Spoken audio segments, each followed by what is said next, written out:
everybody. What's going on? Just want to thank everyone here. I know normally I do the music thing, but look, on Monday Night Raw, we lost the brave soul, Carlito. This man took a spear unlike any other. I wish the picture would crop properly, but apparently didn't. But look, he told us through his Twitter that his funeral arrangements is this Friday. Us at Wrestle Take are going to do whatever we can to be a part of this, and maybe even broadcast it. I would like to try to interview Carlito in his casket if possible. But I just want to say, look, that was a hell of a spear. Okay. I had to start that off with that, man. That was so funny when I saw that. I just when wrestling could be, I know, oddball. We can, people get so sensitive and everything, but when you get a guy like Carlito who just brings some humor, thank you. I mean, when he put out there the funeral arrangements is going to be on Friday, I went, damn. You really taking us there. All right. Well, look, we're getting everyone in here. We hope you all enjoy. Put the comments in there. You know how we do it. Let me introduce y'all to Mr. Laddie Daddy himself, the man, the myth, the legend himself.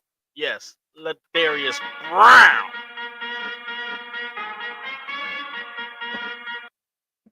What's going on, man? I'm doing good. Talk a little wrestling. And how are you?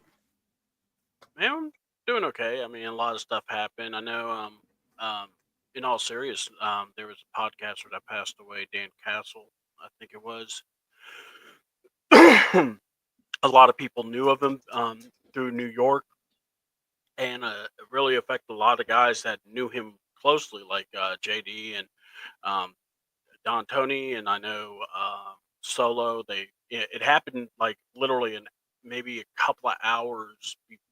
I want to say maybe the first hour in, that's when they found out, and that's, you could tell in their podcast because everybody was shook about it. So, and then, man, nothing but one person that's close to us, Larry the Dixon Way, his father passed.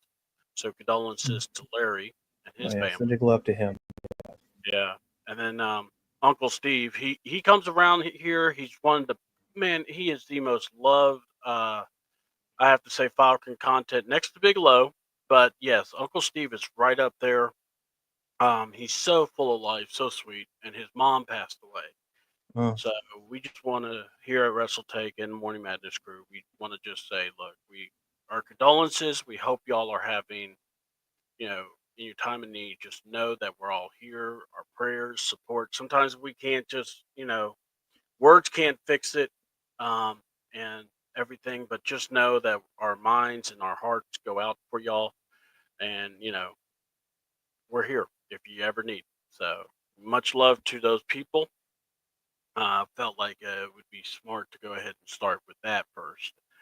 And then I want to talk about the people that were tortured on Sunday night. If you hadn't heard, this show AEW decided to do called Dynasty.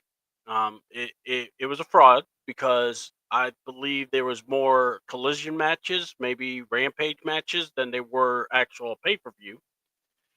They got people to pay for this show. They didn't get to the main event till 11:55, maybe. The bell didn't ring until then, and only then to screw Strickland with the Young Bucks of all people. And all right, hold on, got to do this, because oh no. All right. Ladarius, my tribal chief, I have some unfortunate news. We didn't talk about this, but anyway, it comes to my attention that I owe C-Double a favor. Okay. Man, already? I told you to wait till later, not now. Now, wait. Since now, maybe the favor's not as bad. Yeah, So I don't Rise know. of what's That's the well, no, I'll take it from here. yeah. Now, I just want to know what the favor is. If it's nothing bad, I'm not gonna get angry. I just want to know what the favor is. Yeah, yeah. Me too, actually. R.I.P. Carlito Soul, Jey Uso, Gunther on Gunther cooked on Raw. Yes. Uh, Bailey and Lyra cooked. The New Day and the War Raiders was decent. I enjoyed it for what it was. American made and was okay. Okay. We finally got John Brooks to say it was okay. He did not want to throw it out with the bathwater. So thank you, John. We appreciate you. And then it can wait. The AEW shows just caught me Jesus. off guard. As long as the favor is not connected to an AEW thing, Yeah, thank then God. Yeah, I would never do that to anybody. No, then but we'll here's see. as people coming in, please, get ready and we'll talk about everything.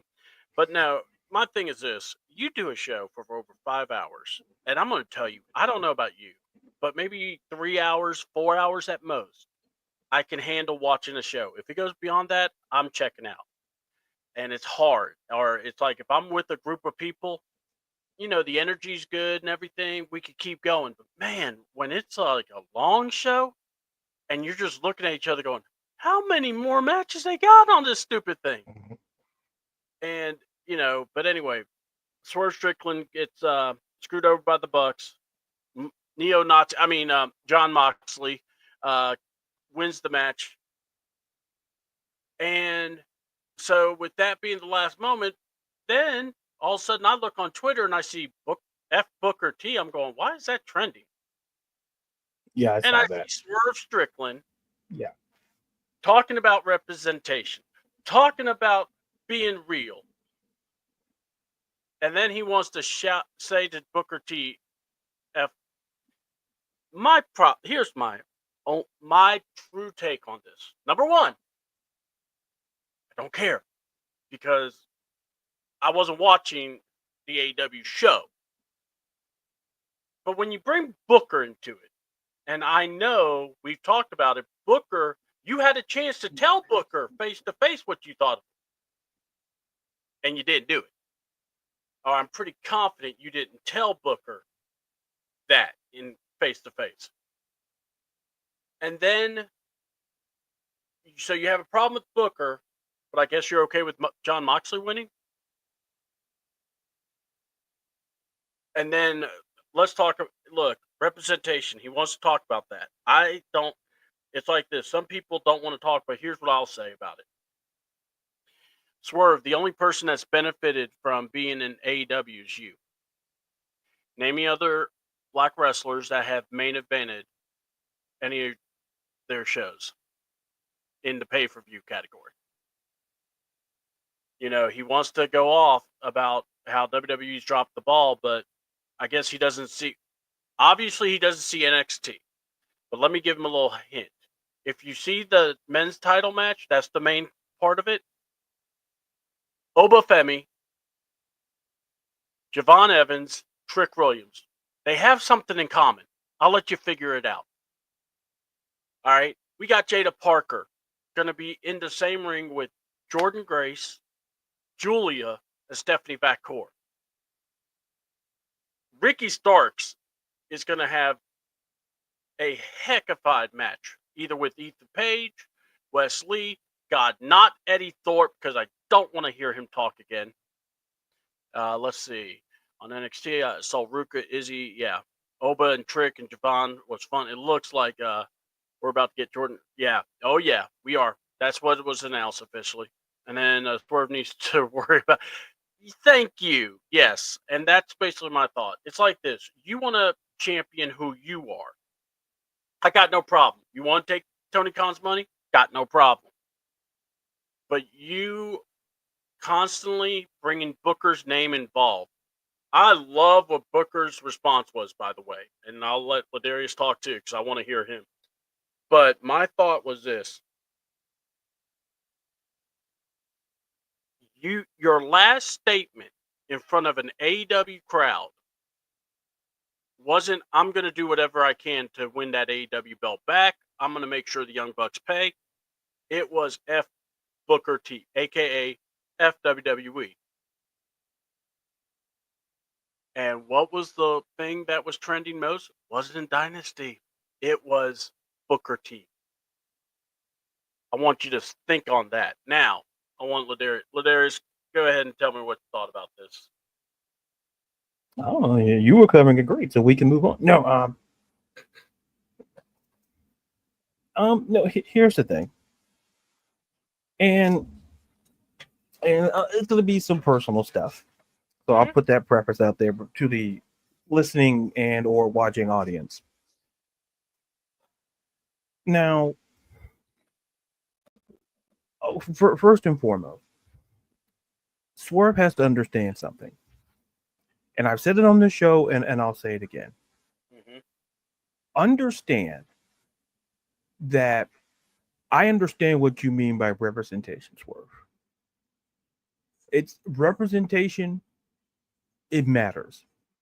It matters not just in wrestling. It matters it matters in entertainment.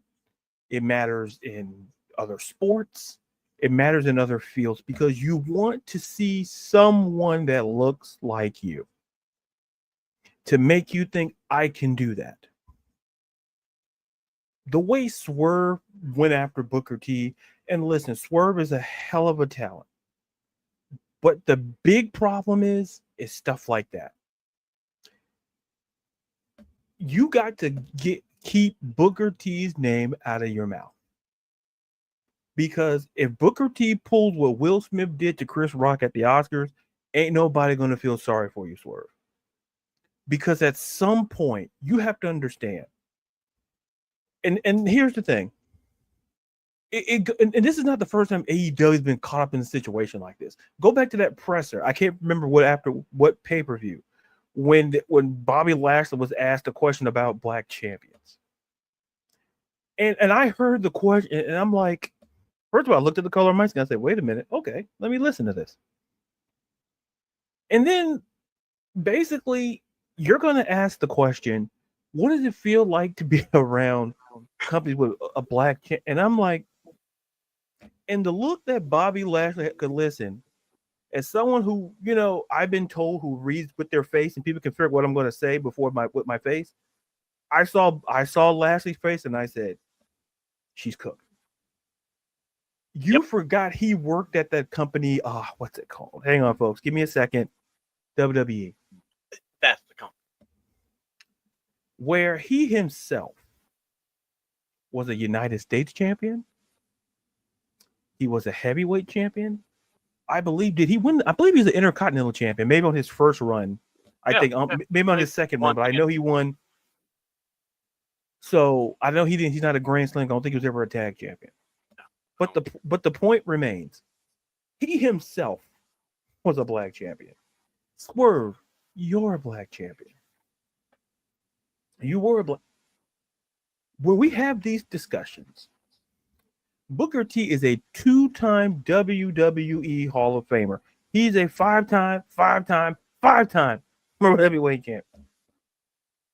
Multiple he's done everything in the wrestling business.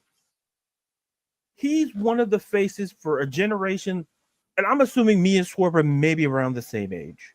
Maybe he's a little bit older, maybe I'm a little bit younger. I don't know. Off the top of my head. But Booker T is one of those guys that we saw when he was in WCW. And it's like, hey, that guy looks like us. And how successful he was. You don't talk about that, Swerve. I don't hear that. You don't talk about what Booker T did to get to the level that he was at. All you're focused on is the company and you make it personal. And the problem is you can make things personal, but it can backfire. Should WWE have pushed you? Sure. But I can make a case for 5 other wrestlers who can have an argument like you. Mm-hmm. Booker, like here's the thing. With the feud, and John mentioned the feud with Booker T and Stone Cold, I mentioned the feud with Booker T and Triple H. Now, if you want to highlight that, okay, Swerve. But no, you're talking in a totality situation. And I don't want to take up too much time, so I'll wrap up soon. But here's the Take thing. your time. Take your time. I want you to say whatever you got. And the reality is, even when I grew up watching Attitude, and that pissed. Okay, Swerve is 34. Thank you, wise man. Thank you. Cool. So I'm 3 years older than Swerve. So we're in the same generation. So me and Swerve both saw the Attitude Era, and we know the feud between like John said, great feud between Booker T and Stone Cold. But the feud between Booker T and Triple H, did that piss me off? Yes, it did. Especially now that I'm older, and now I get to watch it back, because maybe at that time I was a high school, didn't understand it until I got older. But here's the thing. If it doesn't anger Booker T, then why the hell does it anger you? And this is the part where I don't understand. Swerve, representation. You're representing AEW. You are a black man. You are a black wrestler in AEW, and you're a champion. Why are you going out of your way to go after Booker T? I'll never understand. And then what was great at the NXT crowd, they chanted F Swerve, and you saw Booker with a little bit of a smile. Booker's been classy through all of this. Yes.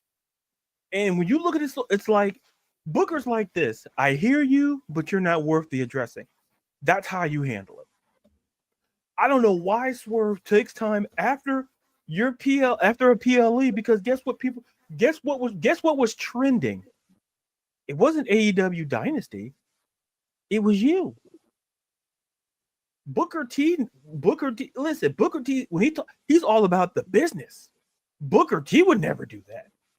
But you felt you had to go out of your way to call out Booker T and talk about F Booker T. You may never reach the level, pal, that Booker T has gotten. And I'm going to say this and wrap it up with this. You're not looking at the product, because it's not even the fact of the wrestlers that C-Double mentioned that are champions. It's simply like this. Yeah, correct. Yeah, it's to get more attention. But see, this is the problem with AEW. See, they did this. They try to do things to get attention and clickbait stuff.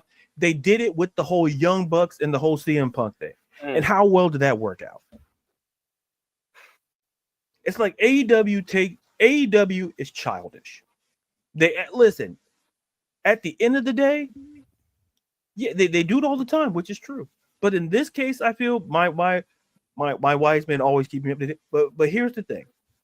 I'm gonna say it like this: with AEW, in this particular incident, in my opinion, Tony Khan should have just stopped. That should have never happened. Yeah. Because you don't have enough respect. You may not like WWE, but I'll be damned if you're gonna disrespect Booker T. Exactly. Like at some point, there's a line. There's a line. Swerve knows better. And listen, it's great. Hey, just because here's the thing. Are more people going to watch AEW? Probably not. Because here's the thing. You went after somebody who wasn't even going, you weren't even on their radar. Mm-hmm. And at the end of the day, Tony Khan, listen, I tell people this, but who signed off on it? I always say that? Yes, somebody signed off on it. Yeah. Tony Khan signed off on it. I was told he's the booker, he's the guy in charge. And he said that was okay. I'm not going to go deeper because listen, Tony Khan, I'm going to say your dad. Imagine if you had that conversation with your dad who owns the Jacksonville Jaguars, and the NFL is over 70% black. Talk about represent what we can have that conversation, but we're not. Yeah. It's like do better, because you're not watching. Listen, I said I was gonna be done, but I'm really gonna be done with this. It's bad enough that Bobby Lashley, a guy who's in your company, didn't want to talk about it because he even thought it was nonsense to even bring up black champions. But yet, here's the thing, Swerve. You're not watching. Here's the thing. I'm not saying you sit down and watch WWE, but You're not paying attention because a lot of black superstar. It's the same thing that Triple H has to answer, and Triple H said it perfectly. It's not about race. It's about talent. And guess what he's showing you? Bianca Belair, longest reigning champ. What is he telling you? Mm-hmm. That listen, we have to talk about race because of the color. Yes. But Triple H addressed it simply like this. He look how he's booking Bianca Belair. Bianca Belair has been in WrestleMania basically since she's been in WWE. She's been in WrestleMania. Yeah, she debuted at Mania when she came in during the pandemic one. That's when she first came out, and then she had Exactly, her first. and that's my point. Yeah, It's and like her first match was against Sasha Banks, main exactly event, first ever woman. two black women. Thank you. Like for a company that you think is all this work, you're just that you're bitter because you weren't successful there. Get the hell over it. Yeah. That, Period. I'm done. I'm done. all right. Just get the hell Well, over it. look, I agree. And all right, so here's the thing am going to also go into. These fans. Now, look, I will say this: the triple threat match was okay, and when I say okay, it's at the tail end, and I'm tired at that point. You're putting people to sleep, and in a Kenny Omega match, what's he known for? He goes long matches. Dear God help us when him and Okada meet. But anyway, first of all, you got to get that cardio back up because he was ready to pass out. But anyway, um, uh, Will Ospreay. People want to talk about Kevin Knight. Oh, he's this, he's that. Look, I want to see this kid flourish, but you put him in matches where he lost. I hope you put some time into working and getting him over, and not just throwing him in matches thinking, "Oh, he'll get over." No, sometimes the creative has to come play a role in it. Okay, and Will Ospreay, I hate to tell people this, and I feel like I'm the only one that can say this objectively. He is not he's not even in my top 10. When you see one Will Ospreay match, you've seen them all. I'm sorry. Hate to pop the balloon. The only good Will Ospreay matches that I have seen featured a guy with 3 letters in his name, MJF. Missed when they went to that 59-minute match, and then they did that match where he's like Captain America. He was great in that, and he made Will Ospreay wrestle a storyline driven match. Okay, Tony Storm, really good. Okay, I love Tony Storm. Problem: these tournaments, and my God, you screwed this tournament up so badly. Why couldn't you put Mercedes and Athena in different brackets? And a pay-per-view caliber match you could have had as your final. I could have been okay with that. But anyway, so we got that, and oh, really? If that's the case, that is freaking awesome. I did not know that. James Storm's niece is Tony is awesome. Man, that's cool, man, because I love James Storm. That was one of my favorite guys. The only thing good about AEW, yeah, Tony Storm is great. She's killing the promos. Um, but my God, they had way too many matches, and it's almost like call times they just don't listen to, like you were saying. And then let's not even get into the um, wow. You're saying Lance Storm is related to Tony Storm. I need to see a family tree. I'm sorry. I need to know where the charisma went. So all right, so let's see here. I want to make sure I'm back on because I know we had a lot of comments flying in at that point. It's just Swerve AEW. It's going after them. It what happens is that you feel like you have to come and say something. Problem is, what's the old saying that we've all heard? If your house ain't in order, keep your mouth shut. And when you have the group called the White Pool Combat Club, and neither of this Yeah, is I real, was gonna say. I was like, wait a I minute. had a feeling he was The trying to match. I said the math doesn't matter because I know because her real last name is Robinson, so that's why I knew it wasn't. Then I didn't know that. I'll Nice try, Devin. I mean, you did great work, Devin. You get the finger points now, boy. Yeah. But yeah, and then the men's one, it's gonna be Osprey. I'll tell you, I wouldn't be surprised if John Moxley wins again because they are bent on this. I think the original story is gonna still be Darby Allin. And I don't know when they're going to be able to do it until he gets off that mountain. So, yeah, you definitely got me, Dev. So, I'll give you that. I ain't going to lie. I was just like going, yeah. see, What Devin James put it, Storm, I said, because yeah. see, me knowing that I think Tony Storm's last name is Robinson, I said, the math ain't mathing. The math ain't mathing. Yeah, and of course, James Storm, one of my favorite guys. So I'm going, if I had to squint my face a little bit, I could figure that out. I could probably come up with that. And then you said Lance Storm, and I'm going, oh, whoa. That was a charisma vacuum. Come on now. And then I think in the end, Jack Perry, which will be his. Oh God, please don't do that to us. All right, so let's see here. WrestleMania is coming up, and Gunther did an interview with Harry Olwani.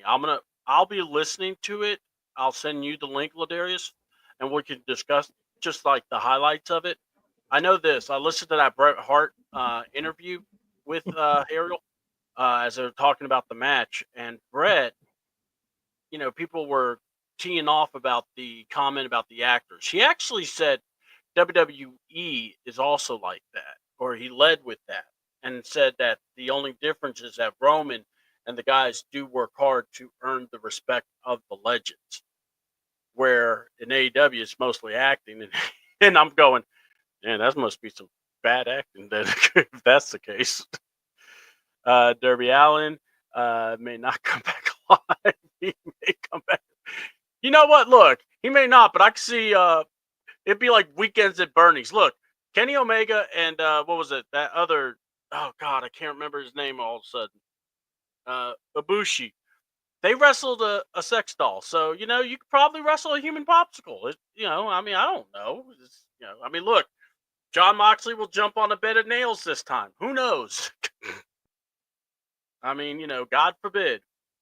So, look, in all I'm going to say is this. If you're an AEW fan, I hope, and listen to me clearly, I am not hating AEW. I hope it can make money so that wrestlers can make money. All right. But if you keep doing this, you ain't going to have much of a deal. Because people ain't watching anymore. And like Reluded Darius and everyone said, after that spot, your numbers have been going down. I don't care how many numbers Max makes up that you get. You ain't getting that many numbers. So we'll go from there. All right. Now, we know about on SmackDown, we had, what was it? CM Punk started, he's doing his little talk. He's all excited. Paul Heyman is like, comes in later and asks about the favor, but he wants to have the tribal chief there. So you already know this show's all about the favor. All right. We know what the favor is now. So, I was intrigued. I know you were. We'll talk more about it. But let me see here.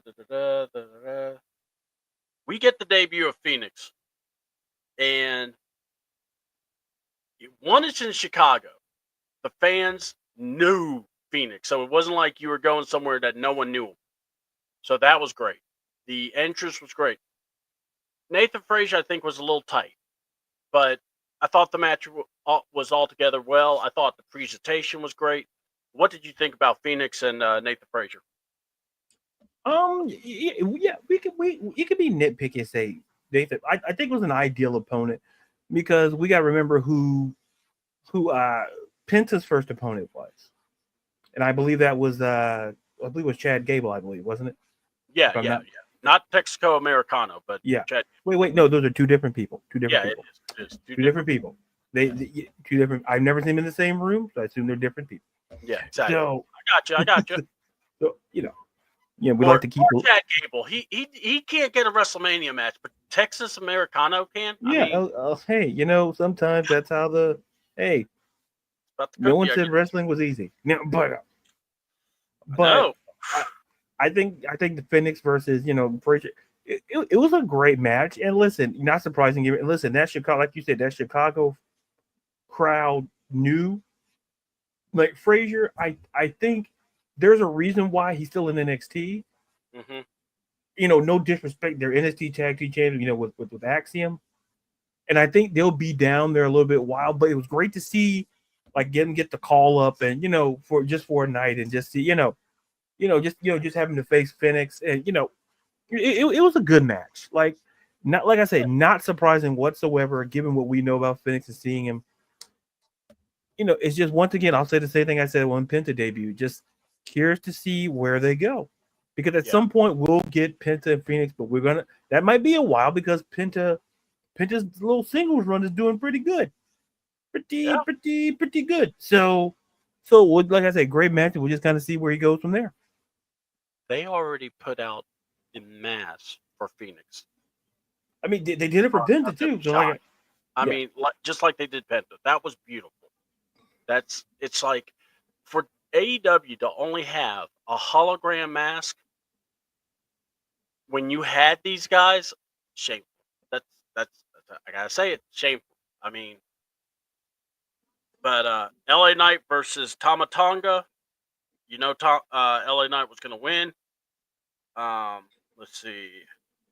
What was let's see, I'm trying to just see anything major happening in it. Um, what did you think about Tama and LA Knight together? Look, listen, it happened. Like, I'm not trying to be disrespectful. That was funny. I love how you said that. It happened. It happened. It happened, in our timeline, and yeah. Oh, that'll be something. Yeah. Yeah, I would actually try not to get them intermingling just right like away. maybe because that's in what, July? Yeah, I think. Yeah. So May, June, July. So we're a couple of months away, about 3 months away. So, but like, look, it's a match. It was it happened. I'm not trying to. I like LA Knight, Tama Tonga. Okay. Tama needs to be in a tag team. I think. Yeah, because like you could tell, and no disrespect, that like, he needs Tongaloa. He needs somebody. And, let's see, Craig said it progressed the alleged storyline. Yeah, the alleged story. Yeah, allegedly. Yeah. Get the rabbit ears. Yeah. Storyline, alleged, juxtapose either words. It's fine. But yeah, it's a match. It happened, and like I said, you got to have him something to do. So okay, those are my thoughts. Yeah. Cause my guy, listen, Jacob Fatu, listen, I'll always and forever be my guy. Yeah. Listen, Oh yeah. I've worn the shirt on this show, and I will wear it again post WrestleMania when he wins a certain championship. So all right. I guess we're teasing a prediction here. Not a prediction, maybe a spoiler. Yeah. So listen, I'm not. No comment. No comment. No comment. I want to see Jacob get a run with the United States title. The dude is. Yep. I will give you my thoughts. What happened? That will be later on. Never believe anything. This is just a KO like this. I don't think so. He had this injury before the ladder match against Cody. Wrestled with it and wrestled that crazy match with Sammy. And that's when, they found out he did an MRI before all this. Nothing showed up. And then, and he said it was actually a match with, if I'm not mistaken, Rey Mysterio. I think so. Yeah. Yeah, because that's what he said in the podcast he was on. And look, if look, I'm not going to say I know Kevin Owens, but I'm going to be very honest here. If he's going to play a ploy, you don't play a ploy with WrestleMania. You don't. And like I said, if it happens that way, I wouldn't be happy about it, but I would be like, okay, at least we're getting the match still. But I just want to make sure. My thing is this: if you're going out and needing neck surgery, get that taken care of, please. I'd rather have KO and healthy versus not being healthy. I have a question: why is Roxanne still in NXT? Why was she on NXT last night? All right, John. Let us finish SmackDown. But I'll give you my brief answer right now. I don't know. Darius, do you know? I have an idea, but I'll save it. Okay, yeah, because we haven't talked about it yet, and I think they want to do something with Roxanne, but they want to wait. So I we'll see. Oh God. Okay. I need to take a breather because I want to talk about the tag team match where we got the Motor City Machine Guns defeating DIY. But before that, what the hell did I had to endure? Poor Wade Barrett, by the way. This man did not need to be the innocent bystander. They could have grabbed Byron Saxon for this. Charlotte Flair, the Charbot, the android, and Tiffy Time, who we all know and adore, is Tiffany Stratton, and we all love Tiffany Stratton. We want her to, she's been doing her thing. Did you watch any of this? Yes, I did. Oh my God. Yes, I did. This was a train wreck beyond. Oh my God. Oh, so many thoughts. So many thoughts. If you really want to piss Charlotte off, well, one, the fans do it easily because they could get in that woman's head. But when I first heard about the divorce stuff and how her comment was, it made her upset because it was going to affect her return, not what it affects me and Andrade, what we're going through, our personal life. No, it affects my return. And then she comes on stage, and then she calls herself Queen Nepo. And I'm going, oh, hell. You know that's not good. Ladarius, I'm going to throw it to you, and I'll give you my thoughts too, but go ahead. I got it. The Charbot.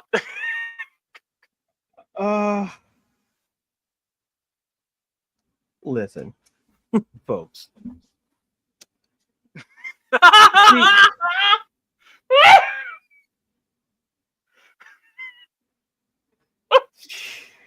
Thank you, John.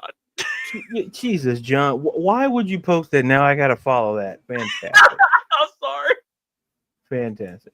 Thanks, John. Thanks. Love you, John. I don't know how to follow that. You could do it. But I guess I'll follow it with this. See, when I talk about the Four Horsemen, and I get a lot of flack for saying I think I rank Charlotte fourth. People are like, oh no, Charlotte's great. Listen, what we saw on Friday, I felt vindication because I'm like, I keep trying to tell you people, I keep trying to tell you guys, Charlotte, this whole thing is always Charlotte from the very beginning.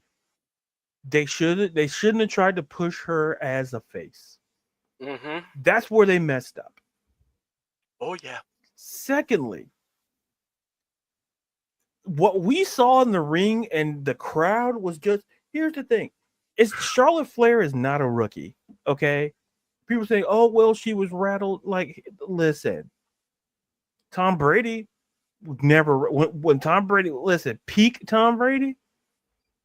He's played in he's had to play in some stadiums with raucous crowds. Patrick Mahomes, all the greats, no matter what the sport, has had to deal with crowd noise.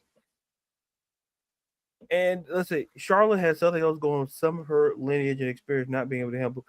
Yeah, see, and that's exactly my point. You're telling all the greats handle that. Mm-hmm. And for her, and people saying, "Oh, what's the crowd?" She's Charlotte Flair. And then listen, we know who her dad is, but take that out of the equation. She's been in this business how long? And the crowd got to her so bad. And people are sitting no, folks, when I listen, Charlotte Flair is a WWE Hall of Famer. I'm going to preface it with that. She's a Hall of Famer. Okay? Yeah, but listen, even Hall of Famers have off nights, and for Charlotte Flair, that was an off night.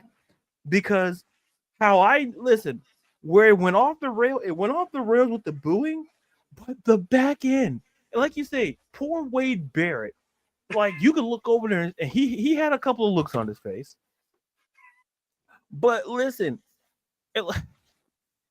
when Tiffany Stratton came after Charlotte Flair and said, you're 0-3, I'm like, and I automatically knew it was about the divorce. I automatically knew, and I'm like, ugh. And then I'm like, no. That face. And then she rolled out of the ring, and I read somewhere that was because you're ending the segment and no more heat. And then Charlotte has now listen. Charlotte said she was going to let Tiffany have the last. And like, oh, why is Lubick in my DM? And I'm sitting there going,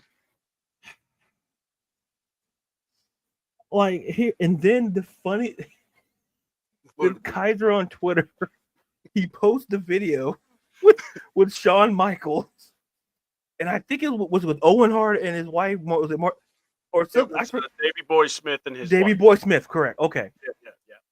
And it's like it's like basically don't flatter yourself. And I'm like, and I remembered what Shawn said, and then the further clip gone, I said, oh no. I said, how perfect is it? Because I forgot what he had said. And I said, you know what? And listen, and to me, what this match has, and I'm sorry for taking up a lot of time here, but the thing is this match has legitimate heat. Ain't none of that kayfabe stuff. These two legit don't like each other. Because when you start bringing in personal stuff, like 0-3, like it's like I would. Here's the thing, I would never.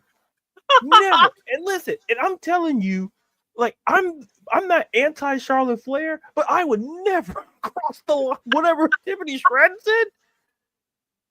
And Devin says Charlotte Flair just gotta join and make a Horsewoman Nepo stable. Oh God. Oh man. Oh, God. I got some thoughts on. Oh, I do too. That would be that would be bad. Because I'll be quick. I'll segue to this and go back to finish my Charlotte Flair point. With Tessa Blanchard, it was I watched TNA, and and she came in and helped. And then JC Jane was there, and they showed JC Jane looking at Tessa Blanchard, and I'm like, listen, ain't enough money in the world to work to Tessa. And that's the look JC Jane. Listen, people know I'm a JC Jane guy. I'm not saying I have inside information. I'm just telling you what I think and maybe what I know. But it's none of your business what you're going to figure out. Mind your business. I'm going to finish this point. Now, the point is, to put a button on this show, listen, there's legitimate heat. And this and what I said and what we talked about on here is like, man, this feud needs a little fire. Listen. I hope y'all watch this show. If they watch the show and said, oh, say less, and that's what we got. Listen, we got on a personal level. Like, we're sitting here thinking, like, what we saw these last couple of things, and we'll talk about Gunther and Us. Listen, we talked about those two things being championship matches. Like, oh, how are we gonna get this exciting? They went personal, and that's sometimes you got to do. But listen, what Tiffany Stratton did, was mad, man. And it was not in the playbook.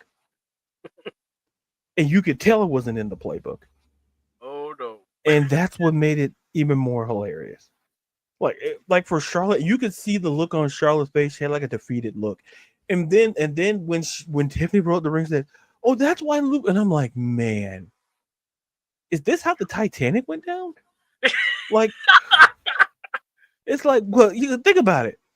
Like you knew the iceberg was gonna come, and you're like, so I'm not saying you kind of prepare like you're gonna get the iceberg, but like Wade Barrett didn't expect that, and you could tell he didn't expect that. Oh no. And I looked at his face and he's like, you know what? I'm just gonna go back to my desk. We're not gonna talk about it. It didn't exist. And all I gotta say is I'm even more excited because this is personal. And I read listen, credible sources. And listen, I didn't need to, I read it, I'm like, I kind of sensed it. Listen, oh, they went off script. Oh, really? Oh, really? Like you know what they did? They did something that Saturday Night Live is one of my all-time favorite. They did something Saturday Night Live rarely does, which was go off script. Okay, you stay on the script. People work hard to prepare segments and prepare skits, and then you just decide to freeball it. And it's like you throw caution and careers in the wind, and you get that. Like, is that the worst women's segment I've ever seen? No, I can think of two at the top of my head, and one of them also involves Charlotte Flair. But the whole title exchange thing between her and Becky Lynch, that was awful. Oh, God. Okay, you took that one away from me. and listen, the Alexa Bliss, like, This Is Your Life segment when she did it to Bayley on Raw, like, those are the two women's segments. Like, now I got to put this segment in this conversation. It was just bad. And Craig says, we need to test the Charlotte tag team, take over the... Listen, you want no? Listen, Craig, that's go home heat. That's get out of this planet heat. Like, nope, that's nuclear. It's nuclear heat. And listen, Jesus, listen, I'm gonna just say it like this. I was already excited to watch Charlotte and Tiffany, and look. We got to be sure that match stays on script too. I don't know. I don't know. In terms of like, they might really beat the hell out of each other because when Timmy Stratton said it, I'm like, oh my god, that was basically I used the example. That was when Eve Torres get that low blow to Zack Ryder. Like that was the low blow. Like okay, we know Charlotte's listen. Listen, everyone's not a winner. Like, even as much as I don't like Charlotte, and I'm not a Charlotte fan, even I wouldn't have went that route. So that's telling you something. Like, I'm like, there's certain stuff you leave off the books. Jesus. Well, Jesus. Like, all right, can I add? I gotta add some things, okay? Because you brought up the title exchange, okay, and you also talked about the, of course, the This Is Your Life with Bayley. So now let me bring up some that I remember that are sore subjects of the Charlotte variety. Anyone remember Charlotte and Nia? Oh, don't say Nia because John's gonna say something. Afraid of is gonna happen at WrestleMania. That Charlotte will get rattled. And we're going to get Charlotte off key. Oh, my God. Look, first of all. And let's not forget, Charlotte at WrestleMania against Ronda and Becky. The build and the match, but also, let's not forget, the only good thing of that whole thing was her getting cuffed, and they did the meme video where she's kicking Ronda in the head. I enjoyed that. That was hilarious. And she just, that was funny. But that's the only thing I can ever say was funny with Charlotte. When she tried to do the voice of Tiffany, I'm like, what are you doing? Oh my god! I'm like, what is this? Is this? I was laughing the whole time. I'm like, this is. I felt so bad because I'm going, Wade Barrett has to be there. and be serious. And in the back of his head, he's going, "The fuck am I doing here?" Joe, you want to take over? Yeah. I mean, I bet he was ready to hot tag that one out.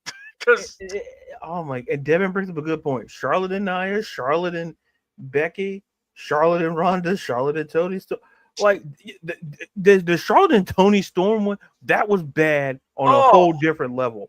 Like imagine, like I tell people, go you can watch it. Like I believe Peacock. I don't know. They just you can just find it on. It's somewhere. The whole pie segment. Who was involved in that? Charlotte. yeah, Like, there's a common theme. And then for John, Jesus, John. Every time I see that comment, it makes me laugh. Put that down. Out there. Yeah, sorry. I was trying to find the one. It was funny. Where I last left off. We all know it's true to say that. Hold on, that's what I was looking for. So Craig said something going on with someone of her lineage experience. Not right. You can't. Hold on. Her dad, Ric Flair. But here's the thing. C-Dub. Even if you take that out of the equation, she's been in this business how long? Okay, hold on. Imagine Tom Brady getting rattled in the fourth quarter with less than 2 minutes in the game. Oh yeah, never. Hold on, let's throw this out there. Because people don't like this guy. I'm not a big fan of him, but I do respect what he does in the ring. Logan Paul get out of here, Heat. Yeah, and he handles it. Yeah, he does. Dominic Mysterio. And see, and that's the point. If you take away who his daddy is, like he, it's like like I said, Ray's never gotten heat like. But to me, it's circled to this. If you've been doing this a while, you should know if you're the Brady and didn't get you know what, Devin? You see, you know what, Devin? We're going to talk about that Super Bowl, Devin. But Jesus. Yeah, can we check Devin? Can we cut his mic? No, but Devin might be getting cut here. Hold on. So we got the whole Nepo team. Okay, I got that now. Okay. And then look, you got to think. You wouldn't have to work a horse logo. Just put Tessa's head. You got the perfect horse. Oh no, you mean the chin? Yeah. Anyway, no, it's like the chin. They're like, oh my! If you ever seen the show, never mind. It's like that chin just stands out. Oh God, the chin, yeah. And then when she did that look, so yeah. Like, I had the JC Jane look on my face, like, all right. Yeah, exactly. Yeah. Hey, you know what, Devin? Yeah, skip. Yeah, Devin, how dare you? Not going there. That hurts. If this is Charlotte is currently. No, see, the thing is, no. You can't see, here's the thing. I don't see how. You're not. Listen, my whole thing is this. I trust Charlotte to do the right thing. Not like Spike Lee movie, do the right thing. Just do the right thing. Let Tiffany retain. Because after that, if there was a modicum of a chance that Charlotte Flair becomes champion, it went out the window Friday night. It went out the window because how do you get shaped? Yes, we can factor in Ric Flair, as her dad, but she's been doing this a while. She's cashed it when she did people talk about the TV spot, the split screen TV. Yeah. Where she basically took all the answers and was messing with Tiffany's head. I get that. All right. That's prime Charlotte. Yeah. What happened? It was the weeks before when the fans booed her when she's talking about how emotional she was trying to come back. Well, yeah. But here's the thing. That's just because. Listen, that Cleveland crowd, my God. Oh, God. Nothing good should happen to Cleveland. And that's when Myles Garrett said he was, he wanted to be traded. And it was a rough night for Cleveland. But not justifying the booing. But here's the thing. When fans are ingrained that Charlotte is a heel. Now, am I justifying, them booing for her comeback story? No. But at some point, if just let her here's the thing. Just let them be who they are. Mm-hmm. Authenticity matters. And listen, like Craig says, she's been doing it 15 years. Yeah. It's not like you've been dealing with worse crowds. Like you've been infused where you were the penultimate heel. Yeah. And you were able to deal with the crowds. and we get that. I'm not going to sit here and bash because listen, some of the dudes that listen, the Uso and Gunther stuff, it wasn't great early on either. But and the thing is, but going back to this, I understand, and I think Charlotte's going to still put on a great match because if we get Charlotte versus Nia, any remnants of that match at WrestleMania next week, listen. To me, I always thought Tiffany was going to retain and let my mind's probably not going to change between now and next week. Yeah. But how great of a match can you put on? Because I don't. This was just bad all the way around. They don't need and like with the crowd, like look, like you said, Logan Paul and Dominic Mysterio, they embraced the nuclear heat. Charlotte Flair should have took it like in stride, and I think that's the part that made me go, oh no. It reminded me of like when John Cena and Reigns were in the ring, and Cena had to explain how to cut a promo. That's the vibes I got. Like, oh no, I think Roman really doesn't know what to do here.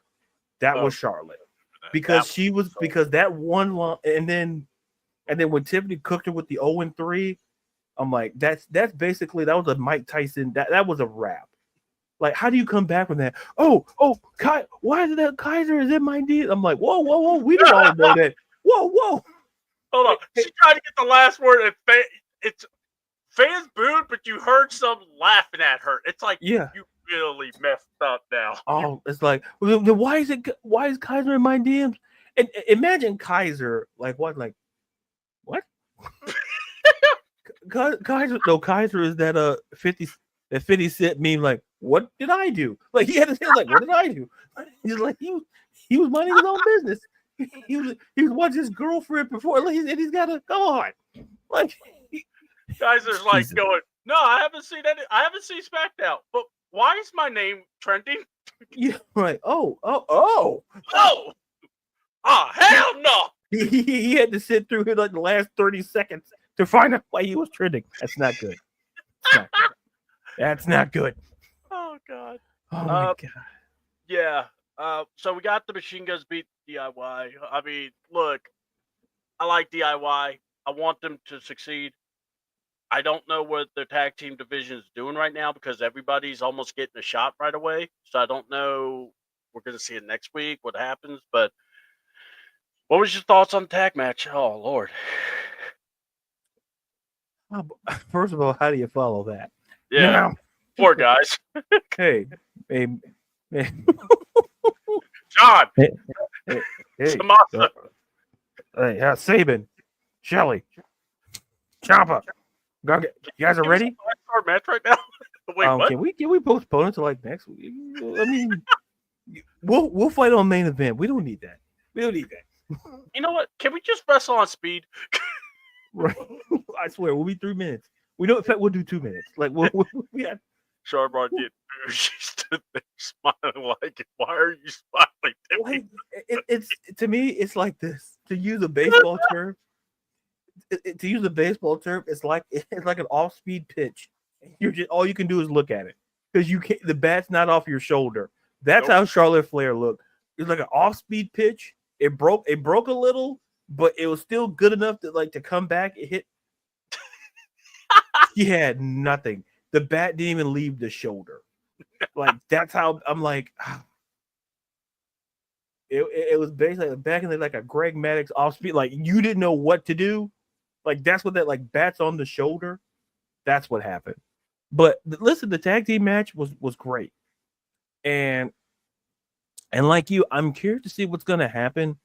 And a part of me senses that we might get a triple threat tag team, maybe potentially, listen, I think it's gonna, with all that been involved, like DIY, Motor Machine, Street Profits. We'll see if Pretty Deadly still involved. I don't know. But I feel like at least we may be in store for potentially a triple threat tag team match. Potentially. I can go with that. Look.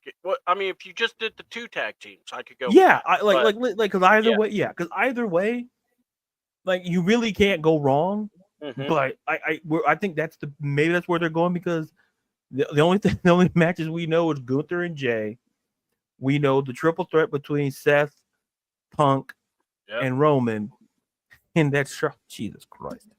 Well, let's talk about BFAB versus Naomi with a side of Jade Cargill because she kept coming in and out. This one, she, poor she that Yeah. shot she took to Naomi, and you know what? Gotta love Naomi. She's like doing the dance and getting the people, or not the dance, but she's about. I don't know what she was about to do.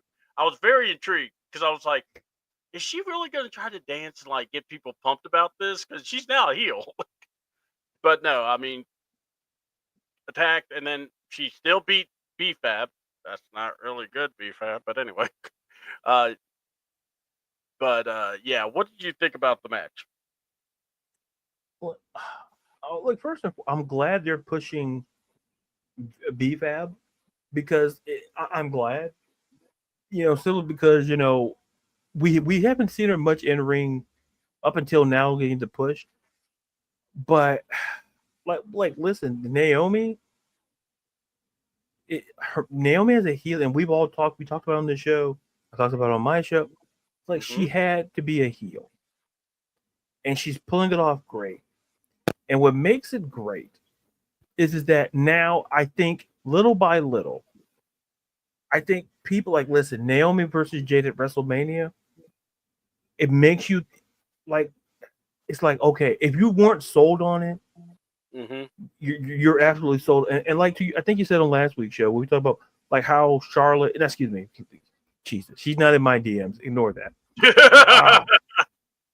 Wouldn't want to put or I should have said no comment. But anyway, stay out of my DMs, folks. So I'm not answering your question. But when you talked about with Jade and how to be the face, and I think you're starting to see like, okay, that's how you do it. Attack the heel, get after the do fascist, attack the heel, and like I said, she's gonna get it around and figure it out. And I think she's closer to where we think she's on. But the match itself, it was a good match. And you know what, we're going to see a lot more like BFAB. We're seeing like have we seen of Michin. This women's mid card is pretty good, and I think they're trying to kind of get that built because the top is pretty good. Like turns on no. Oh, Craig says I heard Kaiser is in the you know what, Craig? Listen, my wise man's always, we have these meetings, and listen, the wise man's right. Listen, Kaiser's been in my DMs. We talked about other things too. I promise we wouldn't talk about. Yep. It's like, listen, he asked me about Nia. I said, I can't comment on him. And then he knew he couldn't comment on Charlotte, and we laughed. And then you're like, for a heel, you're a pretty good guy. And then so. And then he did the yeet. Yeah, and you listen, you did what you did. I support it, but so all in all, so like I said, I just think this is building up Jade to be more of a face. Yeah. That's the takeaway, and it just gets you more excited for what we're going to see. Let's not miss this. The announcement was made. We got Naomi versus Jade Cargill at WrestleMania. Yeah, and that's huge for them. I mean, two women, two black women that are going to have a singles match at WrestleMania, no title involved. That's huge. That's first time, and they deserve it. I think Naomi's going to give, or it's going to, her and Jay are going to have a good match. I think they're going to surprise some people. Yeah. And I'm hoping. Hey, it's me, I'd actually make that match. What was it? I'd do that match, and I'm thinking best thing to go with is I'd let Naomi win, and then you could carry it on. So that's just my opinion. I mean, Transformers. Sorry, my son just. Well, yeah, my son sent me pictures of Transformers over at his job. That he opened the box. Anyway, back on serious matters. Don't tell Swerve about a match between Jade and Naomi. Oh no. I'll tell him. Hey, Swerve. Hey, why don't you tune in next week? You're gonna see two black women in it. Oh, like no, it's like it's yeah. Like you know what's worse? Listen, don't tell Tessa Blanchard either. So Oh, yeah, you don't want to do that. I wouldn't Kevin be at WrestleMania. Yeah, if WrestleMania was on the moon, you have a shot. But even then, Kevin Owens came to the ring.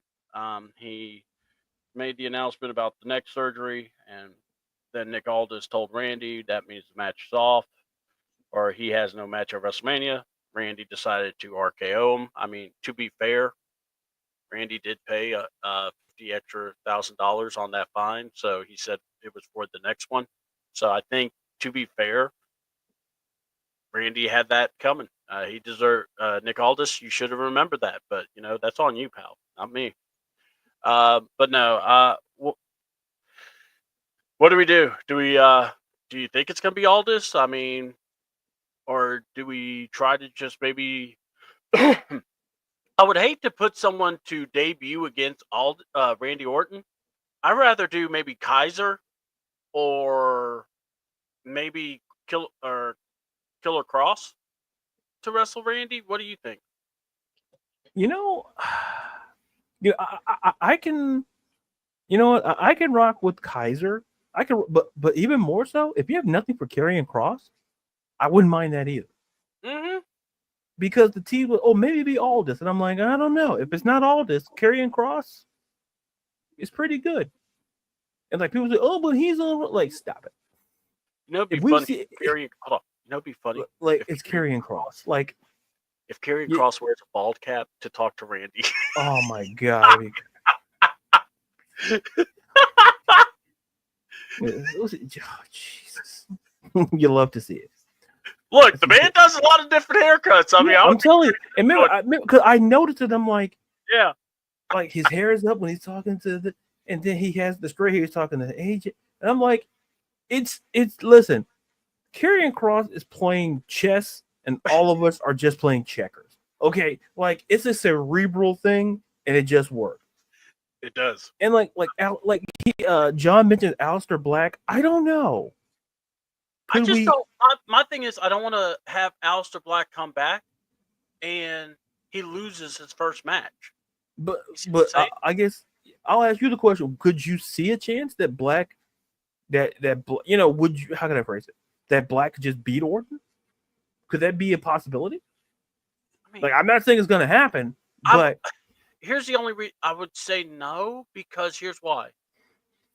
We got Backlash in St. Louis, and I think you kind of want to make Randy strong.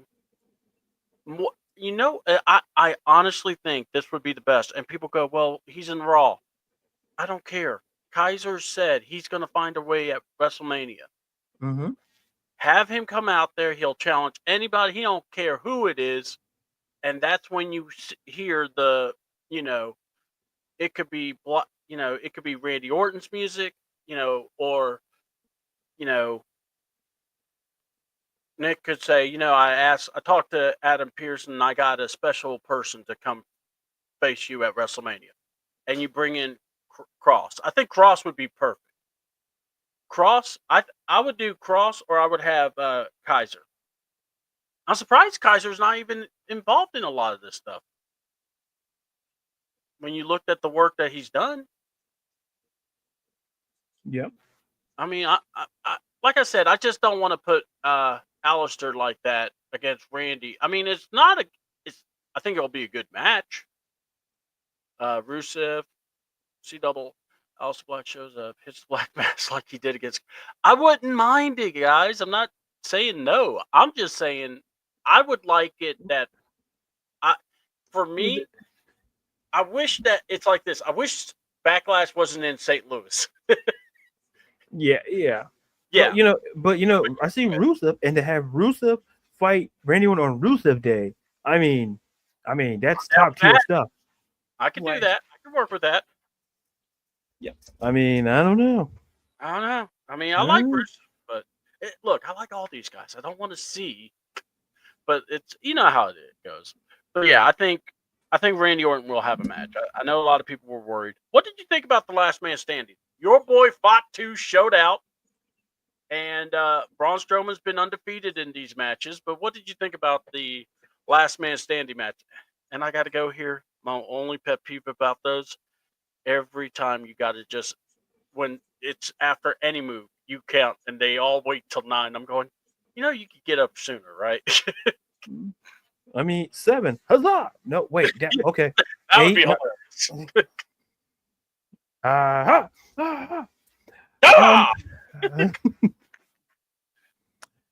look, listen. I just Jacob Fatu in my eyes, and maybe I'm wearing rose-colored glasses. Maybe these glasses are rose-colored here.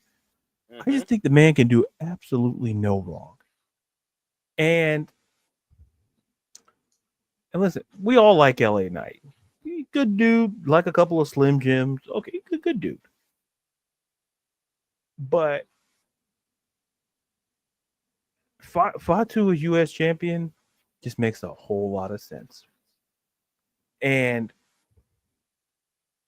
and the thing with Braun, they paired. The thing is, I like the little thing going between Braun and Fatu because it's not even about a size issue. It's about just two aggressive dudes beating the bejesus out of each other. It's reminiscent of when Braun was going at it with Bronson Reed. It gave me those vibes where, like, you don't need two tall people the same size to have the chemistry. You just need two dudes who have the same level of aggressiveness, and Fatu's aggressiveness makes him a little bit taller, close enough. And listen, the whole 9 count thing. Yeah, it's just the match. I get it. Yeah, I'm not a fan of it. Like, I'm not like old man screaming at the clouds, angry about it. But it's cliche, Get up at 5. Like, well, like not all the time. It's like some of these guys. It's like when they do these last man standing matches, you're going, okay, come on, get up, because it's like I just shoulder bumped you. You don't need to sell it that hard, Now put you through a couple of tables. Okay, now I see you struggling. Okay, but you get up at 8 or 7. I'm not trying to be unreasonable, but I'm just saying, make it feel like the moment is working. Sound a little unreasonable to me. No, I know. I'm a little crazy. I tried to tell us. Sound a little unreasonable.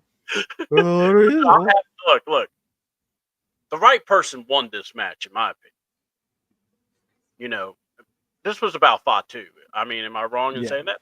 No. Listen, I'm not having. Listen, we don't do biases here. Listen, I like Braun, but Fatu. Hold on. You want Braun versus LA Knight at Mania, or Fatu and LA Knight at Mania?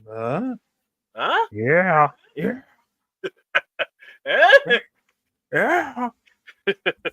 Yeah. I mean, look, I think this match is going to be fun. And like I said, if all these guys go to SmackDown, if we get a Miro and or Rusev versus Fatu, oh,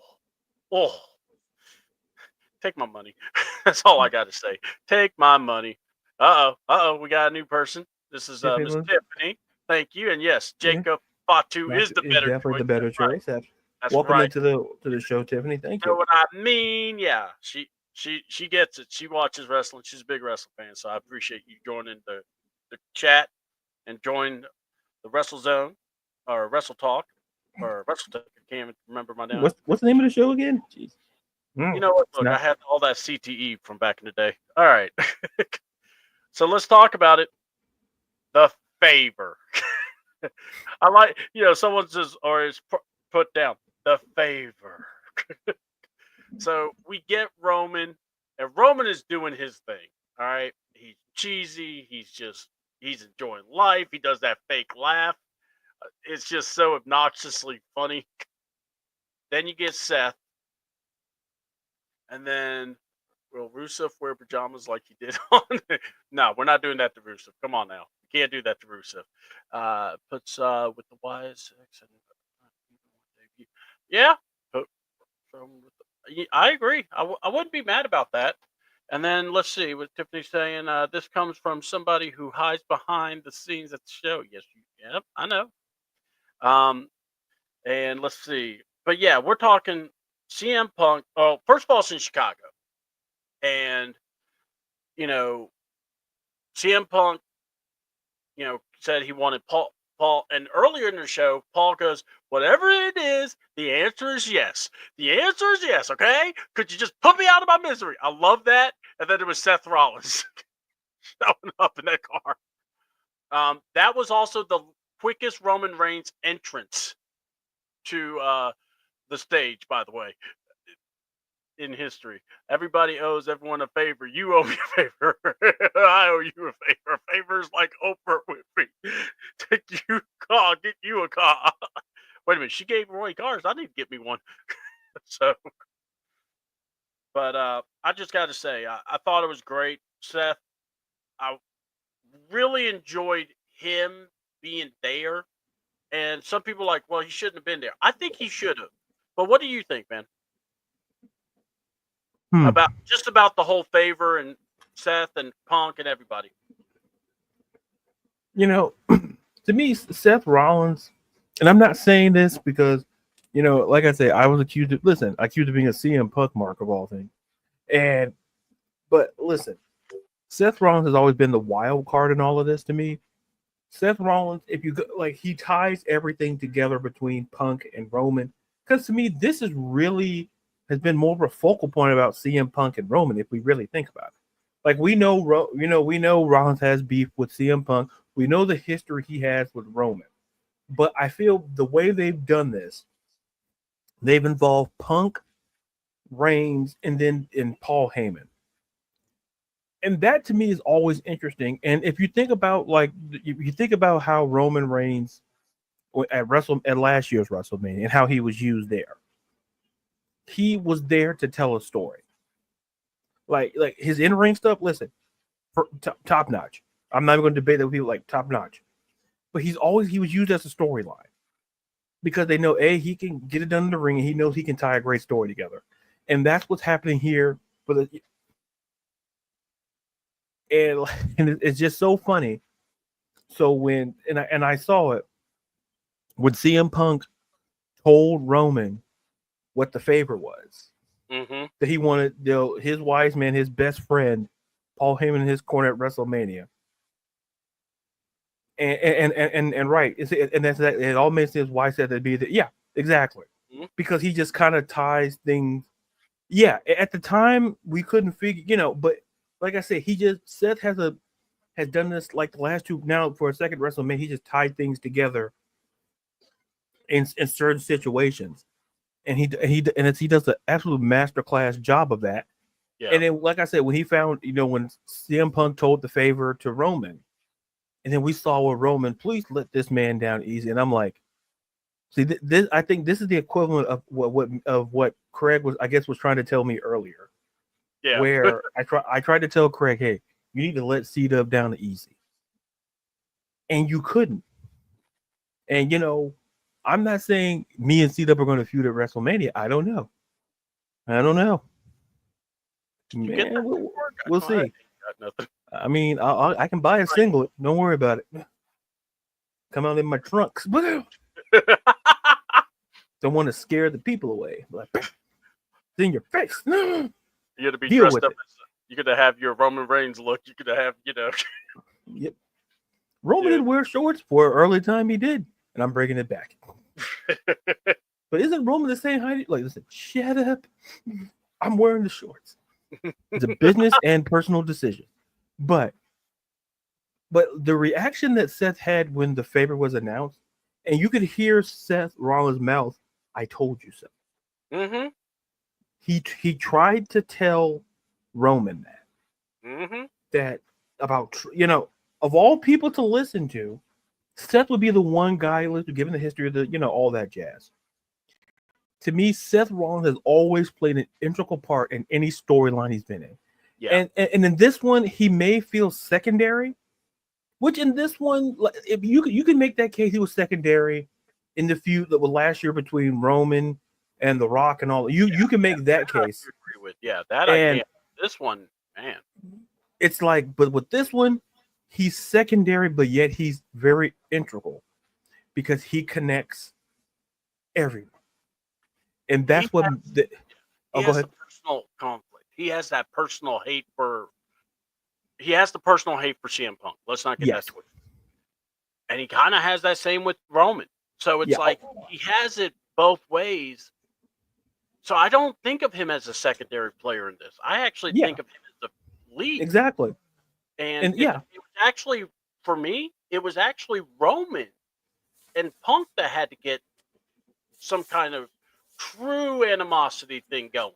Right. And that's where the Paul Heyman thing got thrown in to create that animosity. But with Seth, like I said, the reason why I said you can make a case for Seth being either secondary or the main is simply because of the whole Paul Heyman concept and storyline.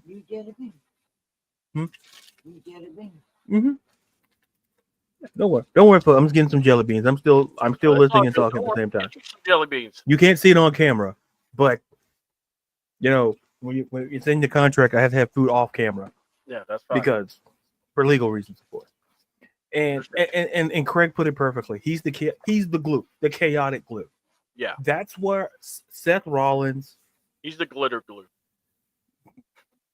Listen, does he dress different?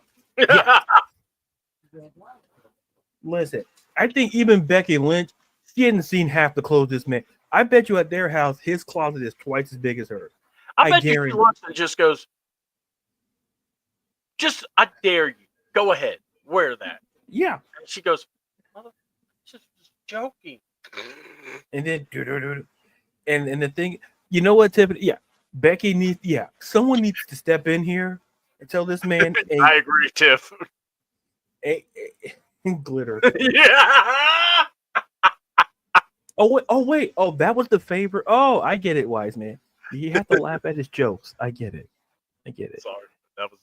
I get it. I mean, wise man. We'll talk at another meeting. But that was a curveball that was hanging, and I finally just got a hold of one.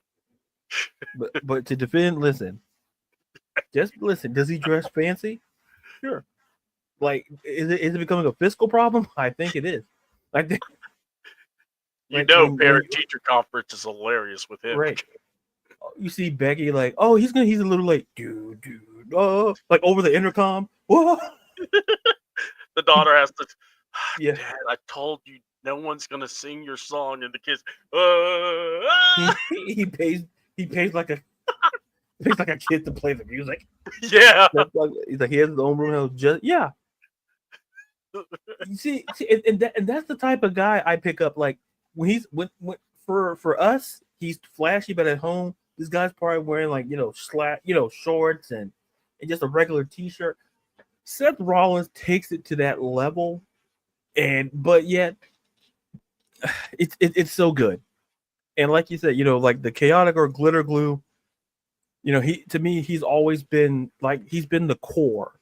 Yeah. The last two WrestleManias of the bigger story of two of the bigger storylines the last 2 years in this company. And I think, I give him credit for this because, like I said, last year he felt secondary.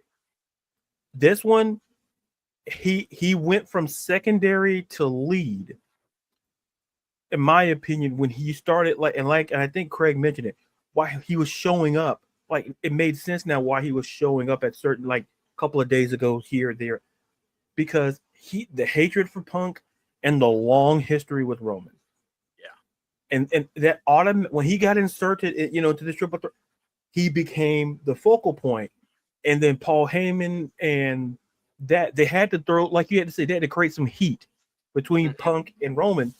And there was no real heat. Not saying that there's not at the time. It's like, I felt like, you could have did Seth versus Roman or Seth versus Punk and been okay. But it's like a situation you can't. How do you make a case for not having a WrestleMania without Roman, Punk, or Rollins? That's a case you don't want to make. Yeah. So So those were my. I took up too much time, but yeah, those are my thoughts. No, you're fine. You're fine. No. This is about WrestleMania. We're getting hype. It's fine. You take WrestleMania. They need to bring that music back. All right. My thing is this. Oh, sorry. Quick. Sorry. I thought I was muted, but I'm like, dude, I'm telling you right now, I can't. I hope they sing that song at least one time. But anyway, but not Pat McAfee because I'm sick of it. But anyway, Dog, let's sing this song. Oh, that's where Wade Barrett looks at Pat and goes, "You go interview Tiffany and Charlotte together." I'm afraid I got some bad news for you, Pat. Corey just walks in. I'll take care of this. He said the thing. He said the thing. Big E's dancing in the aisle.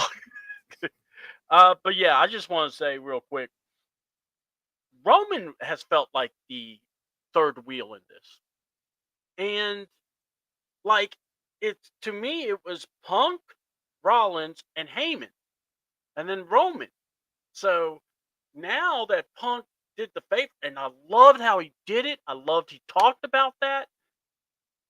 Because to me, that's long-term booking, but it tells the story of why Heyman and Punk are so close. And why Heyman believes in Punk. Well, guess what? They're best friends. This has been a vow we've made. And I want my favor with, I want you in my corner. And then and guess what, pal? Remember what I've told you many times. He's your wise man, but for how long? He was my wise man before he was yours. Stuff like that. And now Glitter Glue is the ode to favor. Remember, you get a favor, you get a favor. But no, I just love it. I'm looking forward to how this connects, and we'll talk about what happened at the main event spot, which was with Seth and Paul Heyman of all things. But I think Seth is very 1A in this whole thing because he has heat with both guys. He hates Punk. Punk is definitely the co-star in this or is the guy that's next to him as featured attractions. But Roman is one of these, like I said, before this happened, he was the third wheel. Now with this, now we get to see Roman, tribal chief, on his own. Against Punk, with or without Heyman, we'll talk about that later.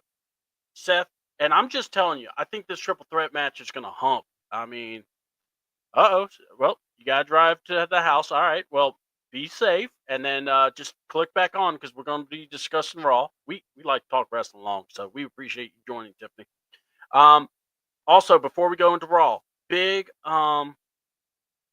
what's up for Hall of Fame legacy that got announced today. Kamala, Dory Funk Jr., and Ivan Koloff are elected into the 2025 Hall of Fame. So that's awesome. I remember Kamala. I remember Ivan Koloff. I vaguely remember Dory Funk back in the day, but if he was anything like Terry, trust me, Dory was real good. But yeah, I remember Kamala and I remember Ivan Koloff. So that that man scared me. Not Nikita Koloff, but yeah. And then Nikita Koloff. Oh, I love Nikita. The best Russian sickle. So let's see here. Gotta get mine. So we get Monday Night Raw. All right. I like that we did not have to deal with John Cena coming out first. Uh-oh. What did I do? Kamala. Devin.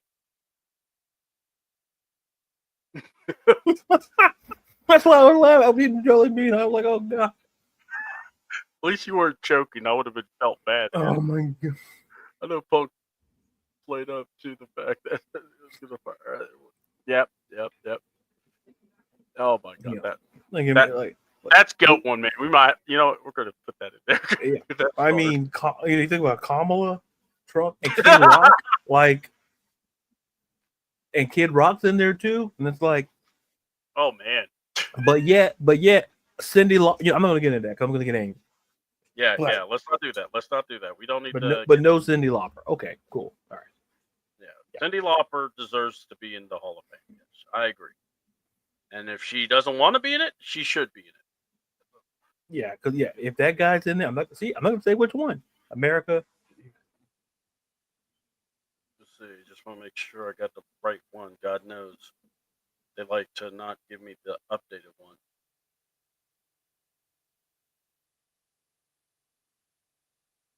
All right, we'll go with this. So yeah, all right. So big thing on Monday Night Raw. Let's talk about it. We had Penta, or it was announced earlier. Penta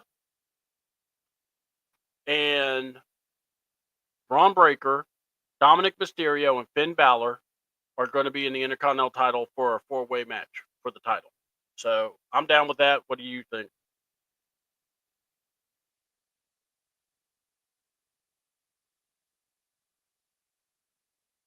Yeah. So we talked about this, and you know what?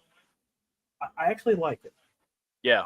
Because how do you leave off like one? How do you make a case for it? Because what you're doing is you're intertwining multiple things here. You know, the whole thing between Finn and Dominic Mysterio, you're intertwining that, and then you're getting Penta, who's just been, deserving of this moment. Yeah. And then you got Braun Breaker, who took out a grown man on national television, and Murdered, man. like, Well, you might want to lay low for that, man. it's like, how do you prepare for that? Like, that's why you get for certain jobs. Hey, why did they get paid that much? That's why. That's why. And the thing is, that's not hazard pay. That's like legitimate. That's not hazard pay. That's like legitimate part of their job. I'm like, I didn't know you could. I'm like, oh man, is he supposed to move like that? Because I don't think no. You know what?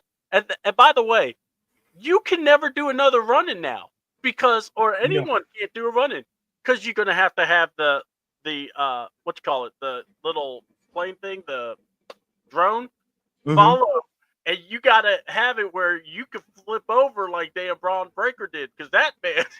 Listen, that drone's gonna get that work. That drone will get that work. I'm telling you. Took the cameraman's job now. What do you do here? Oh, I don't know. Oh, Jesus, John. Oh God, no. The androids of power. We want heat. We are Nepo babies. Oh God, just get that out of my head. All right. Oh wait, I have one. Char and the Chin. Oh, I like that one. I like that. I like that one. I like it. I love that. And that's our show, folks. We'll see you next week. More. There's nothing else we can say about that one now. All right. Adam Pearce finally added Rhea Ripley to a triple threat match. I think more the headline should be Adam Pearce finally admits he doesn't know how to do his job. Because, let me think. I'm going to have, all right, Rhea, you're going to get your women's title match. Okay. Oh, Bianca, you don't know what you're doing? You're going to referee the match. What do you mean they don't like you? I don't. You got this, girl. You put your outfit together and walk away. That is what happens, Pierce. I love the outfit that. What was it? First of all, we're going to talk about outfits. Io Sky, God bless you. Just Yam City. Thank you. Thank you for everything you've done for the men that cheer you and love you. Yams is all I got to say. Yamtastic. And then Bianca wearing all black, man. I dig the outfit, can't lie. But what did you enjoy the first part of it? I mean, look, Io looked great in this, I thought. I kind of enjoyed. I enjoyed it for Io. I thought she did amazing. Like it's first of all, the outfit was fantastic. Oh, God. And I think, and I hope people now understand why Bianca's getting some heat, like why she's getting booed, because like it's a literal, like it's a Like the outfit, like she's wearing darker attire, and she's been giving off the vibes of the heel. Like I hope people, like first and foremost, I want people to understand, like the booing was not racist. It's because fans think she's a heel. So, and and heelish things. And I saw someone make the point that I've made, you made, and a lot of people still feel. Listen, that whole thing between her, Jade, and Naomi is not over, and that definitely Bianca had something to do with it. But going back to this segment here, did it take a while to get here? Sure, it was always going to be a triple threat because, like I've said, like we talked about last week, I don't know how you make a case, and we say this a lot. How do you make a case to leave Rhea Ripley off, who's been in a couple of WrestleManias? How do you make the case to her not to be involved in it? Like that's that situation, and I like Io. Io is the X factor here, and she's the champion. It's like the way she's been treated, and I like when she was going to leave and got angry, and she jumped off that top rope, kicked Rhea into Bianca, and I'm like, oh my, that's so good. And Jesus, yes, Buddy Matthews is a lucky man. Oh So- my God. God bless Buddy Matthews. I mean, this is going to be a fantastic match, and like I say, people are going to start seeing these triple threats and these fatal people like. It's hard to leave off people like it's hard to leave. And I said this last week. It's hard to leave good, talented superstars off a roster when WrestleMania is now 2 nights. Yeah. You could have made that excuse when it was 1 night, but it's 2 nights. Like some companies could learn about spreading out their having stacked card like that. Triple H has a formula. Like there'll probably be maybe more matches this at WrestleMania did on his other PLEs, and that's because it's WrestleMania. Yeah. So, but like this match, this has like match of the night potential. All former champions, all like there's certain things infused in it that makes it great. And like I said, I'm just really looking forward to it. Me too. I think that match is going to be really good. I think that match. Some people said it should have main evented. I know I said it at first, but then when you see what Roman, Seth, and Punk are doing, I'm intrigued with that one. But after Cole and Pat McAfee butchered that match, we'll talk about that later. Want to give a shout out to Lyra versus Bayley, Intercontinental title for the women's. Man, that was probably one of Bayley's best wrestling matches she's had. That's the best looking Lyra looked. Dance part, I will say dance partners matter. What did you think, man? I mean, we know that there's a women's gauntlet tag, and I'm kind of thinking we saw the winners here. But what do you think about Lyra and Bayley? When you put Bayley and when you put Bayley and I use the 4 horsewomen, well, 3 of the 4 that are in the company, but specifically Becky Lynch and Bayley, who both fought Lyra Valkyrie. The common thread is that both of them know how to put over talent. Yeah. And this could have been a situation where I wouldn't have been shocked if Bayley would have won the belt. But how it was booked, that was one hell of a match. It really was. And like the chemistry and the way they've had Lyra's, having the opponents now credibility. And when I say that, it's like I'm not knocking those I'm not knocking who she's faced or not faced. But now this sets up something interesting. Now we're, like I say, WrestleMania is literally right around the corner. Yeah. Now the question becomes, who does she face at WrestleMania? Because if you think she's beaten Bayley, she's beaten Raquel. So, and like I said, I throw out the idea that, it's either like if Becky Lynch is not going to show up, which I've come to terms with, which is fine. But could we see a situation of a potential debut or a mystery opponent for Lyra? Because if you think about it, who if I say who should Lyra face right now at WrestleMania, what would you say? Who would you say? Well, originally I was thinking Roxanne. Yeah. Roxanne and Bailey. I would have put that. I would have done that. So if you do, Roxanne makes sense, and I think maybe that's when Roxanne shows up either next week, this coming up week, or she shows up at WrestleMania. Because and it ties into what John mentioned it here in the comments, but he also mentioned it earlier about why is Raquel at NXT. Raquel, I think she's not at NXT. I think they were toying the idea of potentially having Roxanne versus Bailey versus Lyra, but maybe the plan is now to go Roxanne versus Lyra. Maybe that's why we saw Bailey face Lyra on Raw. Maybe they're like, we want to give these two the chance to shine. Not to say that Bailey's not going to be at Wrestle, but to me, I think that's the reason why we haven't seen Roxanne is to build for her return to face Lyra. And I would like some TNA. Oh God, I'm glad Craig added the kidding part because I swear. I'll put it up. Don't worry. Don't get mad at me. Man. Yeah. You could have gotten away with so many other names. The Raven versus the Chin. That's not a great. I mean, Pat might go in there. He might be like, "Oh, you know why she's people don't like her? She said a certain word, Cole, and I'm gonna say it here. No." He would. Because he'll be like, "I'm one of them." Dog. That's not the word. We'll be right back with WrestleMania. Somebody literally pulled the plug. Yeah, exactly. Like Lyra versus Liv is interesting. Yeah. So we could it makes it intriguing who Lyra is going to face.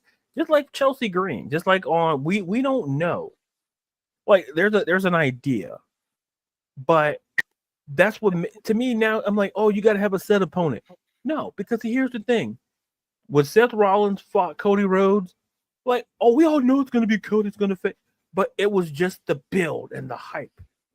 And so even though you knew who was going to be, it's like maybe it's the surprise thing. And John said, but Roxanne said last night she was wrestling at Stand and Deliver.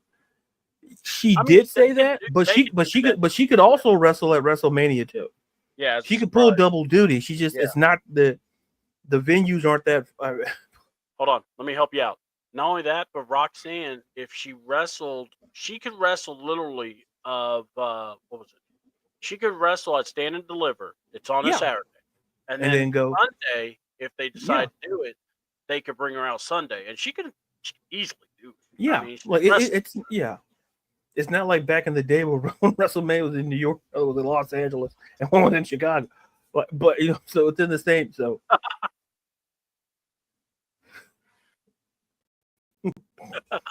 I guess we say you're welcome. I don't know. We don't know. Hope no one dies from my comments. All right. So, look, I think honestly, I want to see Lyra defend the title. But if not, they have this women's tag team gauntlet, and her and Bailey are in it. I would see them win it so they could go against Liv and Raquel. Do I like it? Not really, but if you brought in Roxanne then, I would definitely be up for that. So let me see if about this I want to bring. So we know about Texas Americano, or Texas. El Grande Americano. El Grande Americano. For some reason, I wanted to call him a Texas Grande. I don't know. So El Grande Americano. He subbed in because Chad still had the sniffles, and the letter said that he couldn't wrestle, so he had to miss his matchup against the LWO.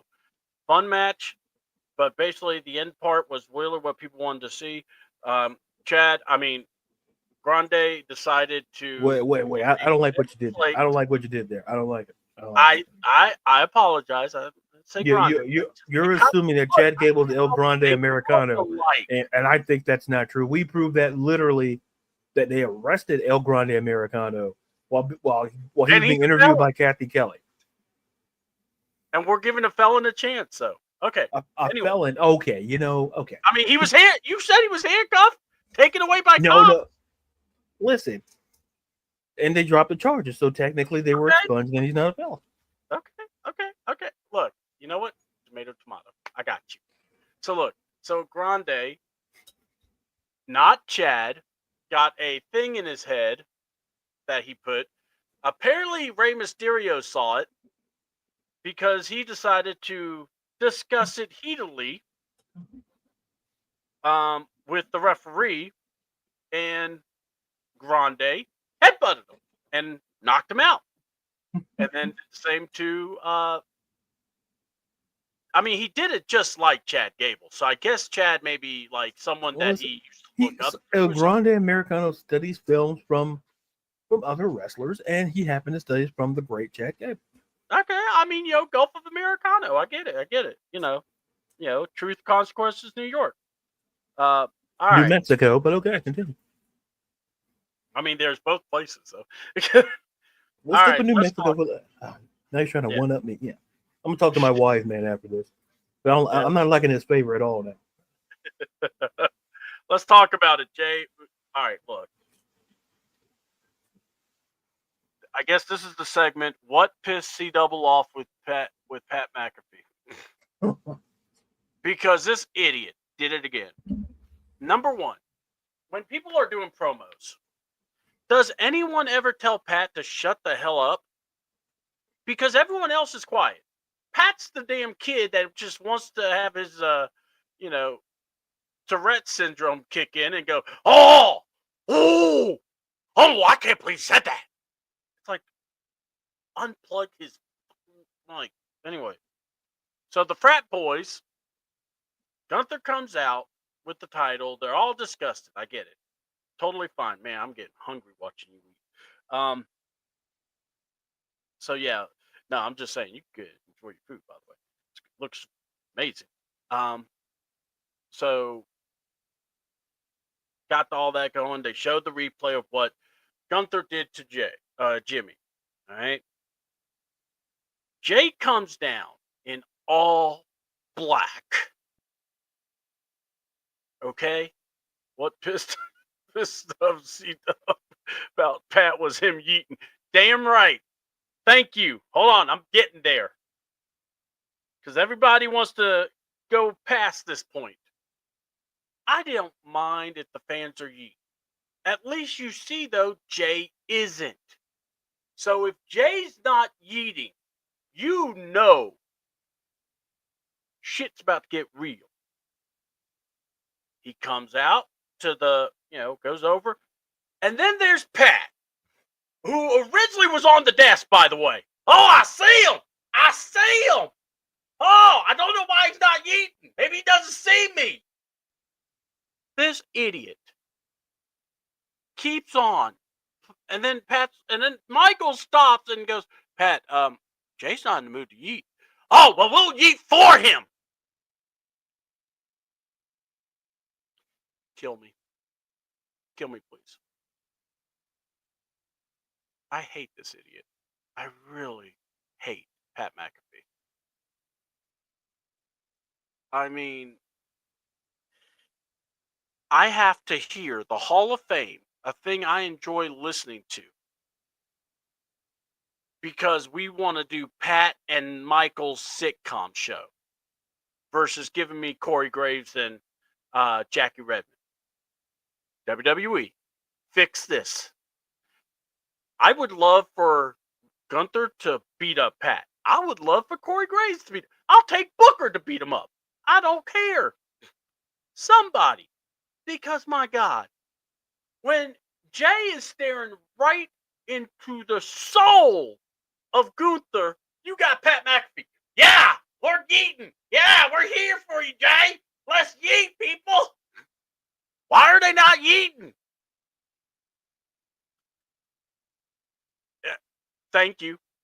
times worse than Lawler in his puppy years at this point. He was intolerable at this point. Yeah, every damn time. And by the way, Lawler was being told to say that by VKM. So just remember that too. I wish Pat would yeet himself out of a job. Yeah. Pat, I don't know what pictures he's got of everybody, but, I want to find them and burn them so he can't have that to threaten. Because this little bastard should not be commentating next to Michael Cole. Give me Corey Graves any day. I mean, my God. Pat with the Tony. Oh, we're going to go there. Because that pissed me off too. But anyway. Because that even showed more of the frat boyness that Pat does. So, Jey Uso, phenomenal promo. I know people were... By the way, fans, when the man actually puts his hand out or a finger, basically trying to tell you to stop eating, please stop eating. I love the story about the mom. I love what he asked Gunther. Did you talk to your mom? Do you, what do you talk about? Let me tell you what I had to talk about. One of the best promos Jey has spoken. And that is what we needed. I didn't need a brawl. I didn't need, separation. I needed Jey to basically stop with the eating and look at Gunther and basically go, come WrestleMania, I'm kicking your ass and you going to be in a body bag. What you did to my brother, I'm going to do tenfold to you. That's what I needed to hear. And he did. What did you think about the promo between Jey? And like I said, if it didn't bother you, I don't know how, but it bothered me. Oh, God, did it ever. Wait. What did I do? Whoa. Not you. I'm talking about Pat McAfee.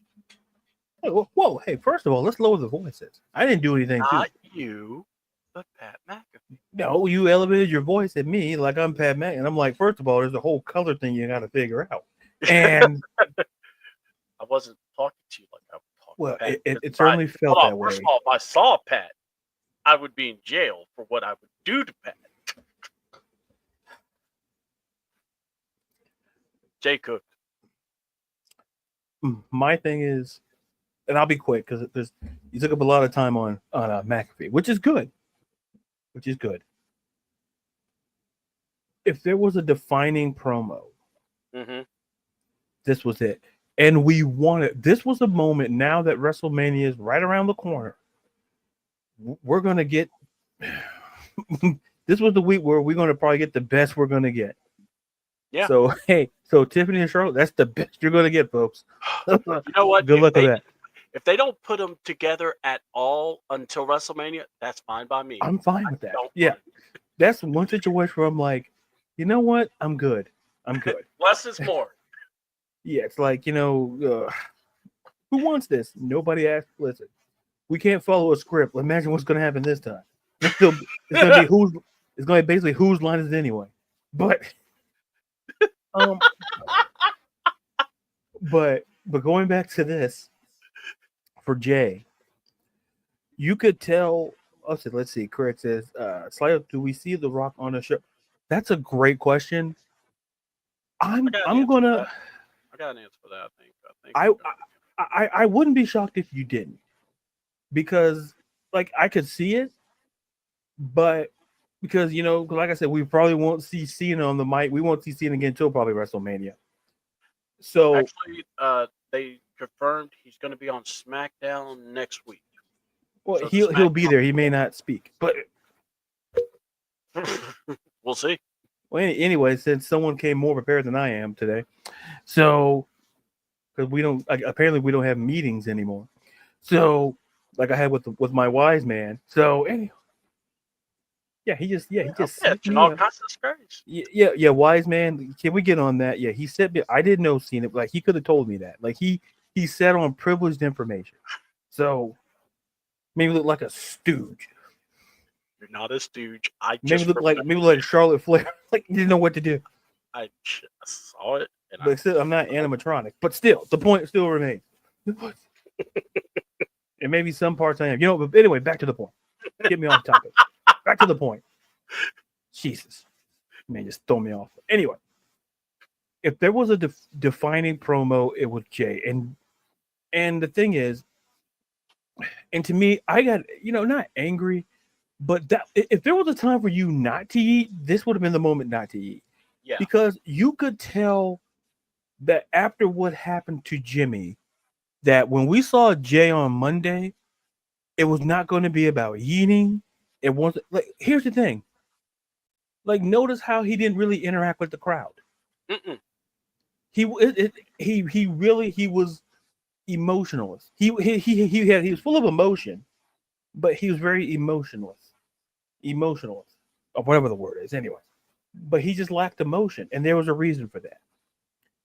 And yeah, and to me, I just didn't like it because I've heard from some folks that Jay doesn't belong in this match, and Jay this, and that promo where he talked about his mother,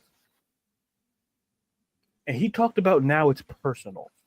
That's why what happened had to happen last week, to get Jay to understand that you have to make the now it's personal. You went after my family, my blood. Now, literally, his blood, it's personal. And listen, not comparing the whole Charlotte Tiffany, but this was personal. Yeah. And the whole yeeting thing, like, I didn't like, and the thing, I didn't like, McAfee and Cole doing that. Because I'm like, you got, like, and for Cole's the ultimate professional. I would like to think he would know to read the room and know that when here's the thing, maybe the music triggers it, but understand that Cole, you saw what happened last week. Yeah. You saw. There was no way Jay was going to come out there yeeting and doing none of that. He went to Gunther.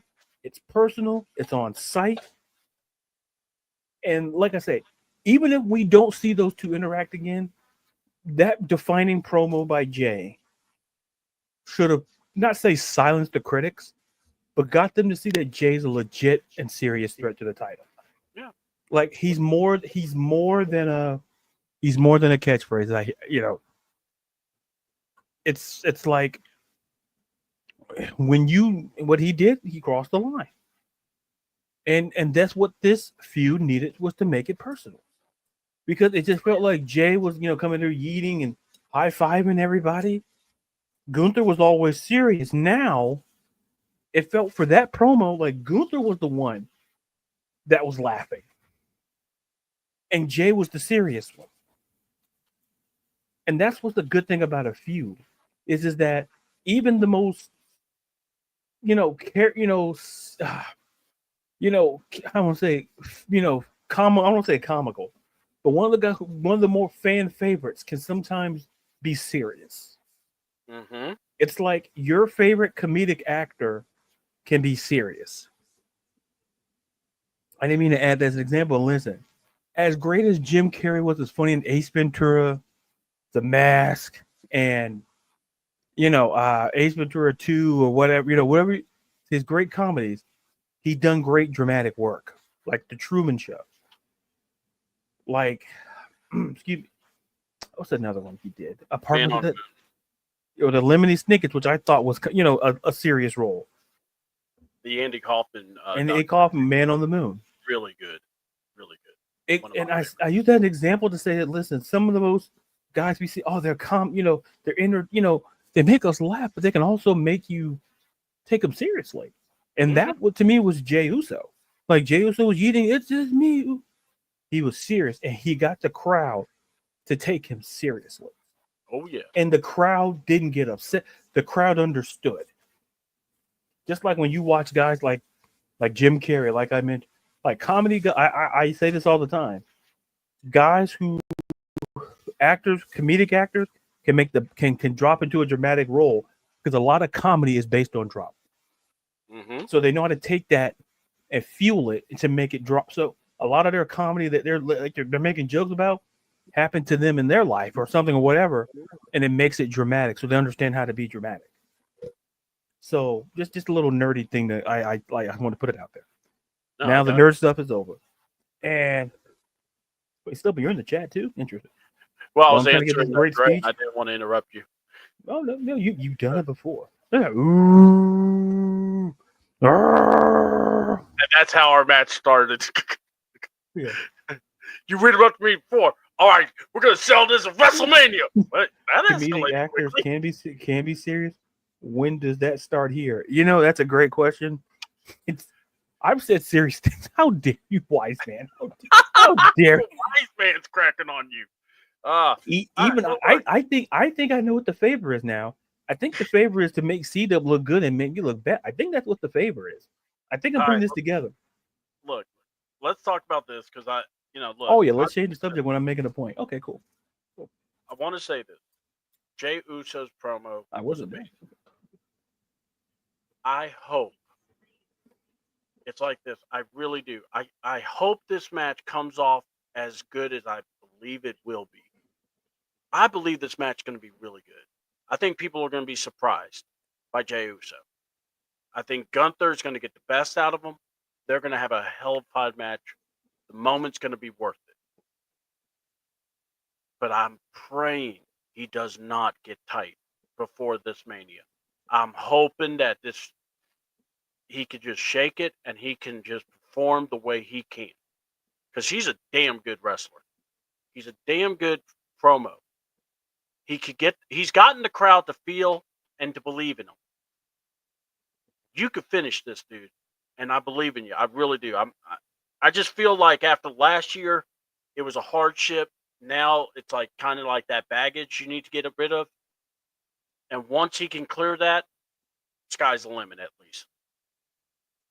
And not only that, it's going to be hellified awesome to see Jimmy and him back together at Mania when he wins. I think that's going to be a really good moment. So I hope so. I really am. I'm hoping. And I won't care who all's eating. I hope everyone's eating. All right. Now, when commentary's bad, it makes bad matches really bad. It can make a tag team title match kind of like, oh, that's going on. So I get that they brought in the guy that's doing the roast. And this is what I'm going to say. If this guy that does the roast performs like he did, the roast is going to suck because this guy was not funny. I love comedy. I love people that are jerks. This guy was stupid. The comment with the Big E, and look, Big E has already addressed it, and I think Big E is showing that he's a hell of a man. Okay, he's not letting it get to him. I get it. I still think it was off putting. You know, Big E wasn't involved in it. Keep it to the four that you're looking at. And by the way, going to Michael Cole and saying how old he is does not make me go, wow, this guy's funny. Why don't you talk about Pat messing with a family that somebody? Oh, wait a minute, we can't. Can we now? Oh, we can't talk about Pat and his miscarries and his misdoings. Oh no. But Pat all of a sudden started jumping in on with Tom. So all I gotta say is, why you need a host for a roast? You got Pat. Here's your jackass. Let him host it. And quite honestly, I would love to see the wrestlers get their shots in it. I would love for Corey to get his shots in at Pat McAfee. So this guy Tony, yeah, I know Tony of all names. I mean, look, dude. Good luck on this roast. I really don't care about you. After hearing you, I just kind of looked at. I kind of was like, I was really cool about this roast idea. I think it's still a great idea, but I'm going, this guy sucks. He said the same joke over and over. I don't know if you caught that. I'd rather have Bert Kreischer doing the roast. Honestly, he would be funny. That's a funny dude, especially with him and Otis bumping bellies together. That's scary, but funny. Oh. But what did you think, Ladarius? Well, you see, when two men rub their stomachs together. Oh, you meant the whole Oh, stuff. sorry. No, I meant Tony. My bad. Sorry, I'm like, when two people love each other. Now, When two men want to show dominance, they take their bellies and press. What? and the way that back in ancient civilization, wait, what? That makes no sense. Oh, say Dre's. I think Gunther is going to win, and I think the beating is going to horrendous that pulls either Roman or Jake into the storyline. But I do believe Banger.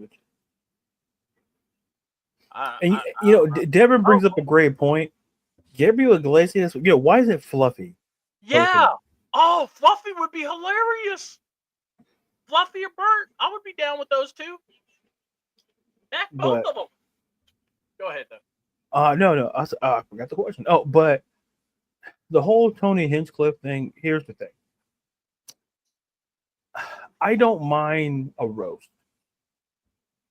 But it's Tony Hinchcliffe, he doesn't. I'm going to put it like this. How do we define comedy? Is it making you laugh? Is it making you chuckle? Because here's the thing, that whole thing, what makes it bad, it's just that, yeah, you called the match between David and Goliath. I'm like, bro, like you'll get a chuckle, but that's not. We know Cole is old. We know that. But you won't tell Cole what Heidenreich did to him in that boiler room. That's not going to be. That we're never going to hear about that, and we don't. Oh, why are you bringing that up? Now that's comedy. That's because that looked like a scene, like straight out of Law and Order SVU back in early 2000s. That it looked just like if someone just popped that in and just showed you that whole thing with Heidenreich and Cole, and they just showed you that, and like, where is that from? Oh man, it looks like a Law and Order thing, isn't it? Like, and it's on. You put it, and guess what? It was on USA at the time. So, yeah. What's popping? Oh my God! Why is that little man getting harassed by that big blonde man? Great question. Great question. What was on the paper, Cole? Can we show a clip? But anyway, overall, the whole like I said, Big E's a better man than I. And once again, somebody signed off on it. I keep people like, well, why do you keep saying that? Because somebody thought that was a great idea. And sometimes what you think is a great idea is not known to be a great idea. Mm-hmm. It's like going after Big E, knowing his injury with the neck, it was just not a great joke. And you like you mentioned, you focus on the guys in the ring, and then for Tony to be rooting for the New Day. So I'm like, okay. Bert Kreischer, hilarious. Gabriel Iglesias, hilarious. I'm not knocking it because listen, Tony Hinchcliffe, people say, oh, well, he's in Vegas. Well, a lot of people are in Vegas. A lot of people do roasts. Doesn't mean they're like, listen, the roast of Tom Brady was good, not because of Tony Hinchcliffe. It was literally everybody else that made it great. He's just like the moderator. He's not the guy making the jokes. Clearly. I mean, really. I mean, it. And like I said, the insults he was given, but yet he never said nothing to Pat. And I'm going, so you're going to tell me you're going to criticize Cole, but yet you can't look at Pat McAfee and go, how many boys do you have in your crew? Tony Hinchcliffe reads the news. Like, no. Yeah. I want to be on the Pat McAfee show someday, dog. But I got to kiss your ass somehow. Great, I need another one. Also, right. Craig finally admits the truth that I've been searching for. Ron Funches would have been great too. He's a huge wrestling fan. Very funny guy. Very funny guy. Ron Funches. He's a funny comedian. Yeah, he's very funny. This is what I feared. And yes. My tribal chief, I have. Yeah, I want to know when did this happen because I want to know too. That would be helpful to me. I feel like this might be a heel move more than a transitional move. Buddy, Look, all I know is this: Carlito is going to have a funeral on Friday because of Braun Breaker spearing the man. Hey, if you got to go, what a way to go! That was a crazy look. I will remember you. At this time, he saw Carlito realize he fucked Will up. you remember me? Oh, reveal the time. Cool. I'd like to know too, since I'm part of this whole inclusion bit. Um, let's talk about CM Punk. Well, really, not even CM Punk.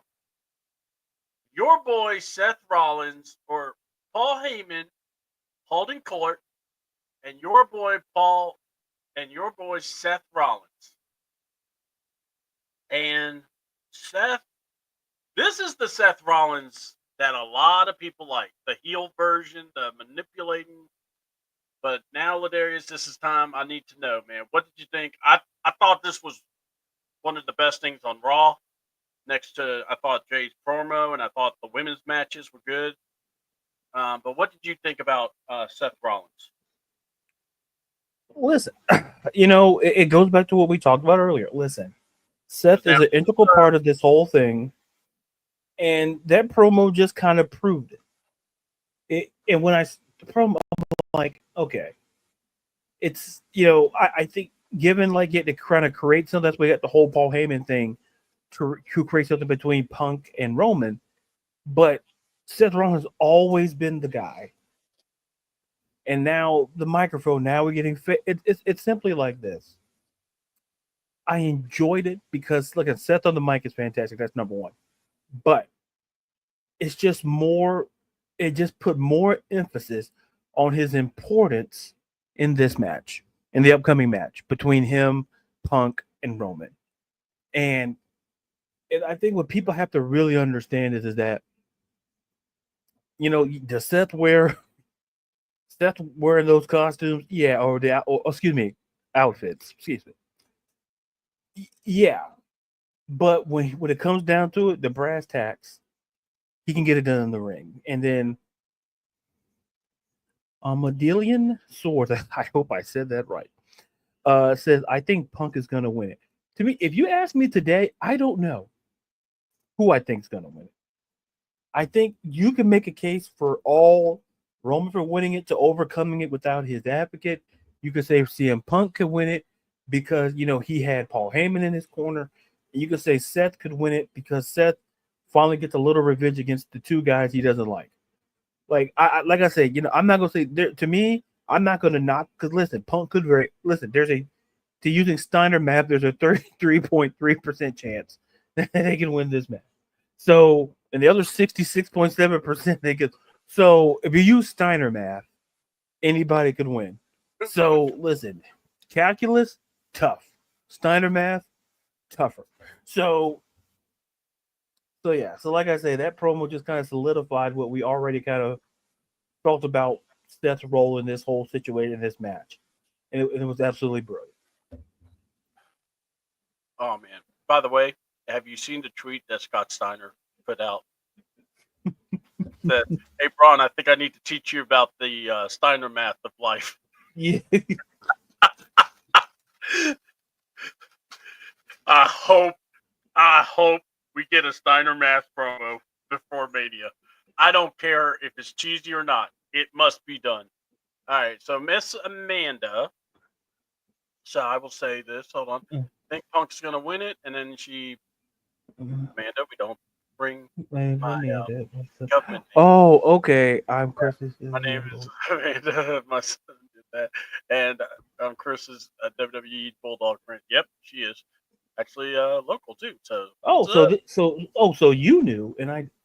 Well, it was one of those. I was eating my salad, and I saw, and you already talked. Yeah. So I was like, ambushed twice on this show. Oh, I am not ambushing nobody. No, don't you wave your Ritz cracker at me when you didn't ambush me. You a cracker. What'd you call me? Whoa. I give you a cracker. you give me a cracker. Oh, what? Like I'm Polly? Like I'm a parrot? You give me a cracker? No, Okay. I'm just offering because No, because I'm a parrot. You give I'm not crackers. offering you because you're a parent. Now you're listen. This is gonna be a horror swerve situation in about a couple of seconds here. Let's go. I feel like we getting a lot of mixed signals here. When all I was trying to be was polite. Hand me a cracker. Oh, what are you trying to say? Like I'm a parrot? Caw. I entertain you. What is that for? Yeah, Chris gets it. What's up, A1? He gets it. Thanks, A1. I'm sorry, meeting. Nathan. Yeah, ambushed twice on the. Oh, I knew who it was. Ambushed. All these ambushes. You're gonna hit me with the chair. Do it in front of me. Down about. I am not hitting you with the chair. You're not the one taking the chair shot. So I will look. I'm gonna be like CM Punk. Oh, so you offered me the cracker, so you ate the cracker, so you didn't want me to have the cracker. Got it. Continue. I'm not gonna hit you with the chair. I'm just gonna make sure you know I'm coming up front. Oh, so you're gonna upfront hit me with the chair. Got it. Yeah, right. I'm not gonna hit you with the chair. Would you stop? You said, listen. You did not say the chair. I just said I was not hitting you with the chair. No, I didn't. No, I had to say it after the fact. You didn't say it during the speech. You can get angry. You offer me a cracker. I got you a cracker. And now you're getting angry about. Oh, you know what? Oh yeah. Next time I'll offer you a saltine and see how that works out. All right. Hey, look, Ritz crackers are good, man. I can't hear you. I'm a cookie. You sound like Cookie Monster's dad. What'd you do, Cookie Monster? Man, I got some jokes. You slept Elmo. He had it coming. He took the cookies. Let's get it. And I've already gotten a message saying that we are hilarious and they're having fun watching us. So, who said that? Cesar. Huh? I would say who? Oh yeah, I see it in the comments. I saw you were on your phone while you're eating the cracker, so I didn't know what you were doing. I was looking up the next thing to talk about. Ooh. Pasta.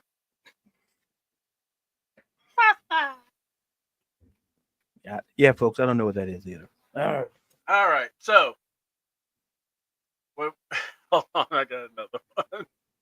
C-double Archer's little Jimmy are gonna form a tag team. Book it. Craig, I hope you have a single. I hope you don't buy little Jimmy. Craig, I'll team with Archer. I hope you have your tights or singlet. Hold on. Craig, I hope you got your tights and singlet. You're doing the bumping. I'll take a bump. Yeah. Dude. One of my favorite Undertaker matches ever is him and Kane versus Chronic. Oh my God. Oh, it was so bad. It's great. If y'all have it, you need to watch it. Don't watch. Oh my God. Taker is yelling at the guys going, bump! Bing! It's like you can hear. It's like, are you supposed to do that? Like if you never watched wrestling before, you would think that's what wrestling is. Like you're yelling out. It's like, hey, it's like this. Hey, here's wrestling. If you show them that match, we're cooked. We are done.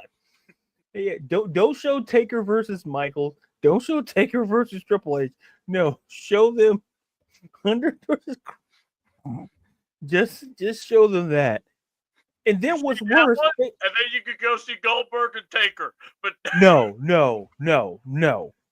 They were bleeding. I'm like, nobody hit any. I'm like, we're done. Like, to me, it reminded me low key of like the Babe Ruth movie, like in the biopic. Like Babe was out of shape. He had no business being on the but you know he's Babe Ruth, so you're not gonna tell him not to show up to play baseball. Like I'm not gonna tell Taker, hey, hang up. I'm not gonna tell Taker to hang up his boots or his hat. I'm not gonna tell him that. But I think Michelle McCool probably told him that, and I think. But oh my God, Oh my god, Undertaker, Bob. And here's the thing. Here's the thing. They did literally. He was yelling, and they literally didn't listen. Like it was like, what does that mean? Like, how did you get this job again? Like, what? It's And like then you're you working with realize, somebody on the first day. You're like, and you're telling them things that you learned during like training. You know how to, and then all of a sudden, oh great, you guys are gonna go out there and perform, and then you literally forget how to do the one thing you're supposed to do. Like, and then it it was bad, and that match should never. If that match was on microfiche, it'd have been burned up years ago. mm-hmm. But it's on the internet, Oh, and listen, and I'm like, and if and you're you're just chronic, going, like, oh, thank God. they never recover from that. Really interesting. Hold on. Thank God it wasn't during when Undertaker wouldn't talk much. Because if it, people would have lost their minds. And I'm just going, and the crazy part is, if you watch that match, you would think these guys have never been in WWE. No, they've all been in WWE. Brian Clark was with Demolition. Adam, oh God, I can't. Brian Adams was in WWE as Crush, and Brian Clark, I may have switched that up, was Adam Bomb, and it's like these guys were wrestling. Yeah, So they everybody know. knew how to wrestle. That's the like. It's like you're being a player. You don't know where to be on in the play. Like you were in practice all week and you still don't know. Great, awesome. Also, that's why Tom Brady's yelling at you. Interesting. It's like you've never played football before. It's like you've never wrestled before. Oh yeah, I was an All American. What? Oh All my American reject, and I don't mean the group. man, I'm just saying that in worst matches ever, that is like that's one of one. Awful. It's just Like hilarious. And somebody then said, they hey, had that the TNA one that I somebody still. said that's a great idea. I'm telling you, people sign off on these things. People are like, hey, remember that bad movie you watched? Some exec in the suit said that was a great movie. Someone said, "I think we can make money with this." What? And that person doesn't have a job usually. And someone put this on Twitter. Like we all look at like how Minecraft is going to make a lot of money this year. It's going to piss a lot of people off. Yeah, it will. All right. Talking about pissing people off. Let's segue. Well, not really. We're not going to piss anyone off with this. NXT. We're going to kind of review it, but maybe not the whole show. But let's talk about it. We started off hot. We had Jada Parker, Jordan Grace. My God. First of all, the memes coming out of with Jordan missing an eyelid is hilarious. Thank you all. But second, Jordan Grace, Jada Parker, great match. I get the finish. So what did you think about Julia? And I mean, what was your thoughts all together? We'll just sum it all up. What did you think of that match? I mean, I thought We'll just for me, we'll sum it all up. Okay, great. I kind of gave you such a smorgasbord. I was like, No, no, it's okay. I've been ambushed twice on this show, so it's okay. Oh, but you're not ambushed. You say not ambushed, I say totally ambushed. Agree to agree. No. Okay. What was that? What did you say? You know what? Okay. Ooh, he said something, folks. If you can figure what he said, you'll win a special prize. Now, rewind, playback. I saw a lot of people on the social media talk about the missed dive, by Jordan Grace. And I saw like Kylie Ray, who's in Evolve. Great stuff. She's great in it. She's good. She basically said what I basically said, what literally every wrestler would say, was going to say. It's like, it's easy for us to criticize it because we don't do what they do. Yeah. And listen, that does not take away from that match whatsoever. Because here's what made it great. When Jada Parker and Jordan, they simply don't like each other, beat the bejesus out of each other. They're both physical competitors. Mm-hmm. Like, Jordan Grace is not. I'm not upset. Oh, she missed the. So what? Like, if you go back and watch that same NXT show, Josh Briggs' former partner, I can't think of his name off the top of my head, Oh God. but What, he's in he's big in the guy? group. Are you talking about the big guy or the Coley? The big guy, his old tag team partner, Jensen, Brooks Jensen. Jensen. I thought Jensen was the guy in the Coley. Yeah, that's what I'm talking about. Yeah. Okay, and Briggs is the big guy. Yes. Okay. And we'll be right back. Now, I was just trying to remember. Yeah, but if you guys notice, he almost fell his ass off the apron. But Yeah. but we're not talking. I called him like, oh, and the camera moved, and even Jensen laughed. But why weren't we talk like people? Like, I'm not. Oh, people say, well, I didn't notice that. Yeah, but my point is this: we pick and choose who we go after. Like Jordan Grace. Yeah, she may be known for her aerial, but listen, none of y'all couldn't even jump through the middle rope. Forget the top rope. Amen to that. So, like, I understand people like, oh, no. The match was still great, and then when Julia shows up and listen, and I put the tweet out, but I thought it was already announced, but I guess they didn't. I went, yeah, it's like when Undertaker missed that dive and almost broke his neck. Yeah, Yeah. it's like that Snooker guy was supposed to pick him up, catch him. yeah, that Snooker. I forgot his name too, but yeah, that Snooker guy. That was a real killer. I meant. Whoops. Hey, when that just sneaks up on you. Oh! Oh! Hey-oh! Now back the ropes in hell! It reminds me when Keith David in the car, the great actor turns around, welcome to that's where. Hey, Snooker, why are you in this car? And he looks at the clipboard. Oh my God. You did what? Allegedly. No air quotes here. There's no air. Yeah. I'm still good, right? But anyway. You're in the car with Snooker. Welcome.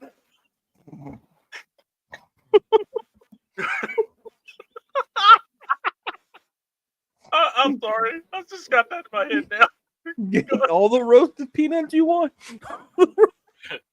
Hey, WWE, call me. I'll do the roast. Me and Ladarius will do it. Oh, man. Save you some money. Oh, my God. I forgot what we were talking. Oh, anyway. But yeah, but to John's point, it was similar. And I think Jordan Grace understood the risk. Every wrestler steps in and understands the risk. And thank God she's okay. First and foremost, she's okay. Yeah. But listen, I sense we're getting a fatal four when Julia came out with Stephanie Vaquer. I'm like, and then we find out Stephanie says she wants all of them. Yeah. And I'm like, listen, I'm going to tell you right now, I don't need to know what other matches are going to be booked. That's the main event. That's the main. And people are like, oh, because listen, and that's me saying the stuff between Oba and Javon and Trick. I feel you can make a case that Vaquer versus Julia versus Jordan Grace versus Jada Parker can main event. Listen, I'm not HBK. He has to make that decision. But I guarantee you one of those two matches will main event Stand and Deliver. It's just, it could co-main event. It could do whatever. But it's going to have main events, either one. And to me, it was a great match. And like folks, when you talk about other wrestlers, I understand you can sit there. Like, I get it. But understand, like when you here's the difference is this. I'll be quick. It's a difference between you critiquing a match and you saying the things you don't like about a match. Because those are two different things. You can say, "Well, I didn't like the dive, but I'm glad she's okay." Mm-hmm. That's not insulting a wrestler. When you flat out just say, "Oh, I just hated when she did the dive," like you wouldn't do it. It's like when you're telling people what you wouldn't do when you yourself wouldn't do it. I don't want to hear. And a lot of people in the IWC are very guilty of that. There's a thing called constructive criticism versus deconstructive criticism. Yeah. A lot of you folks lean toward the latter. Yeah. So great match, all in all. By the way, I wanted to correct, or not correct, remind people, because Ladarius knows this. Jordan Grace has done that suicide dive many times. That Yeah. wasn't her first time. Exactly. She's done that, and she actually did a clip roll of her suicide dives when she was in WWA 4 all the way through TNA. Remember TNA? She had, like, she went through that development stage where she was when she first came in to where she is now. Look, she doesn't need to explain, what happened. It happens. Nathan Frazier messed up a dive. It wasn't like it's life or death. Everyone's fine. If anything, they're a little embarrassed. They'll be fine. You shake it off and you perform the way you're supposed to. That's it. Thank God it wasn't nothing where they diving through stupid crap. It was just one of those things. Do I have something? No, you. I didn't know if you were looking at me. I didn't know if I needed to put the face off. And then I like the Julia inclusion. I would have been fine with it being a triple threat. I would have been fine with it Yeah. being, whatever she did. I like a fatal four way, and if you want to put this as the main event, by all means do it. Miss Parker, um, I will tell you this: the more she's in the ring with Jordan Grace and Stephanie and Julia, you know how we say people are going to get moved up very quickly. Well, I'm telling you right now, Miss Parker is going to be one of those main event players in the women's division. She is. It ain't a joke, or she's not a. It's not a gimmick. She's real. She is. The fans love her. She can go, and I'm enjoying her work. Um, so with that being said, also, if you're going to bring someone to talk, then it would be smart to maybe have Booker or Corey let them have their headset, so that you don't have four voices battling to talk, because that is very hard, by the way. And by the way, she doesn't really speak great English. She's getting there. She's learning, but to do commentary is another story. So I just think Stephanie. Oh, can't wait to see Stephanie and Julia stand and deliver the match. Going to be a banger. Yeah. Now it's a four-way, by the way. Because if I'm not Miss Parker, Oh Miss my God, Parker, John. go Friday. Come on, John. Oh, John! It gets a star. Miss Parker, Miss Parker. So, and by the way, I love NXT's chants. The one they did for Booker was awesome. Oh, hell, King Booker, F first. Fuck you, swear. My favorite part of that whole thing, Booker, you see him smiling, but you see Vic Joseph going, yeah, yeah, yeah, yeah. I'm like, thank you. Get you a friend like Big Joseph. Yeah, Vic is going to ride and die with you. So, oh my God, that was hilarious. Vic was, oh. I didn't get to see Corey, but that shit was so funny. And then, of course, Corey quoting Booker T was hilarious too. Swipe Right got to go against Praxium. You know what? They are going to be, when they get called up to NXT, they're going to be good too. I really like them. I mean, I don't like them as like guys I want to watch wrestle, but.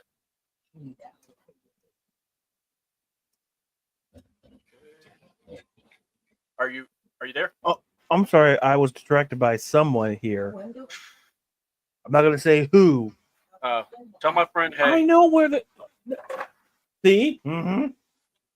You mess with someone respectable, that's what happens. Don't you listen? I ain't no skunk. Put that spray away from me. Spray it. I'm trying to talk. Now you're just being rude. Okay, now you're just being. Stop spraying my foot. The show is almost over. This is not how it's going to end. You not saying something. You just said something. Anyway, I'm not saying anything. Anyway,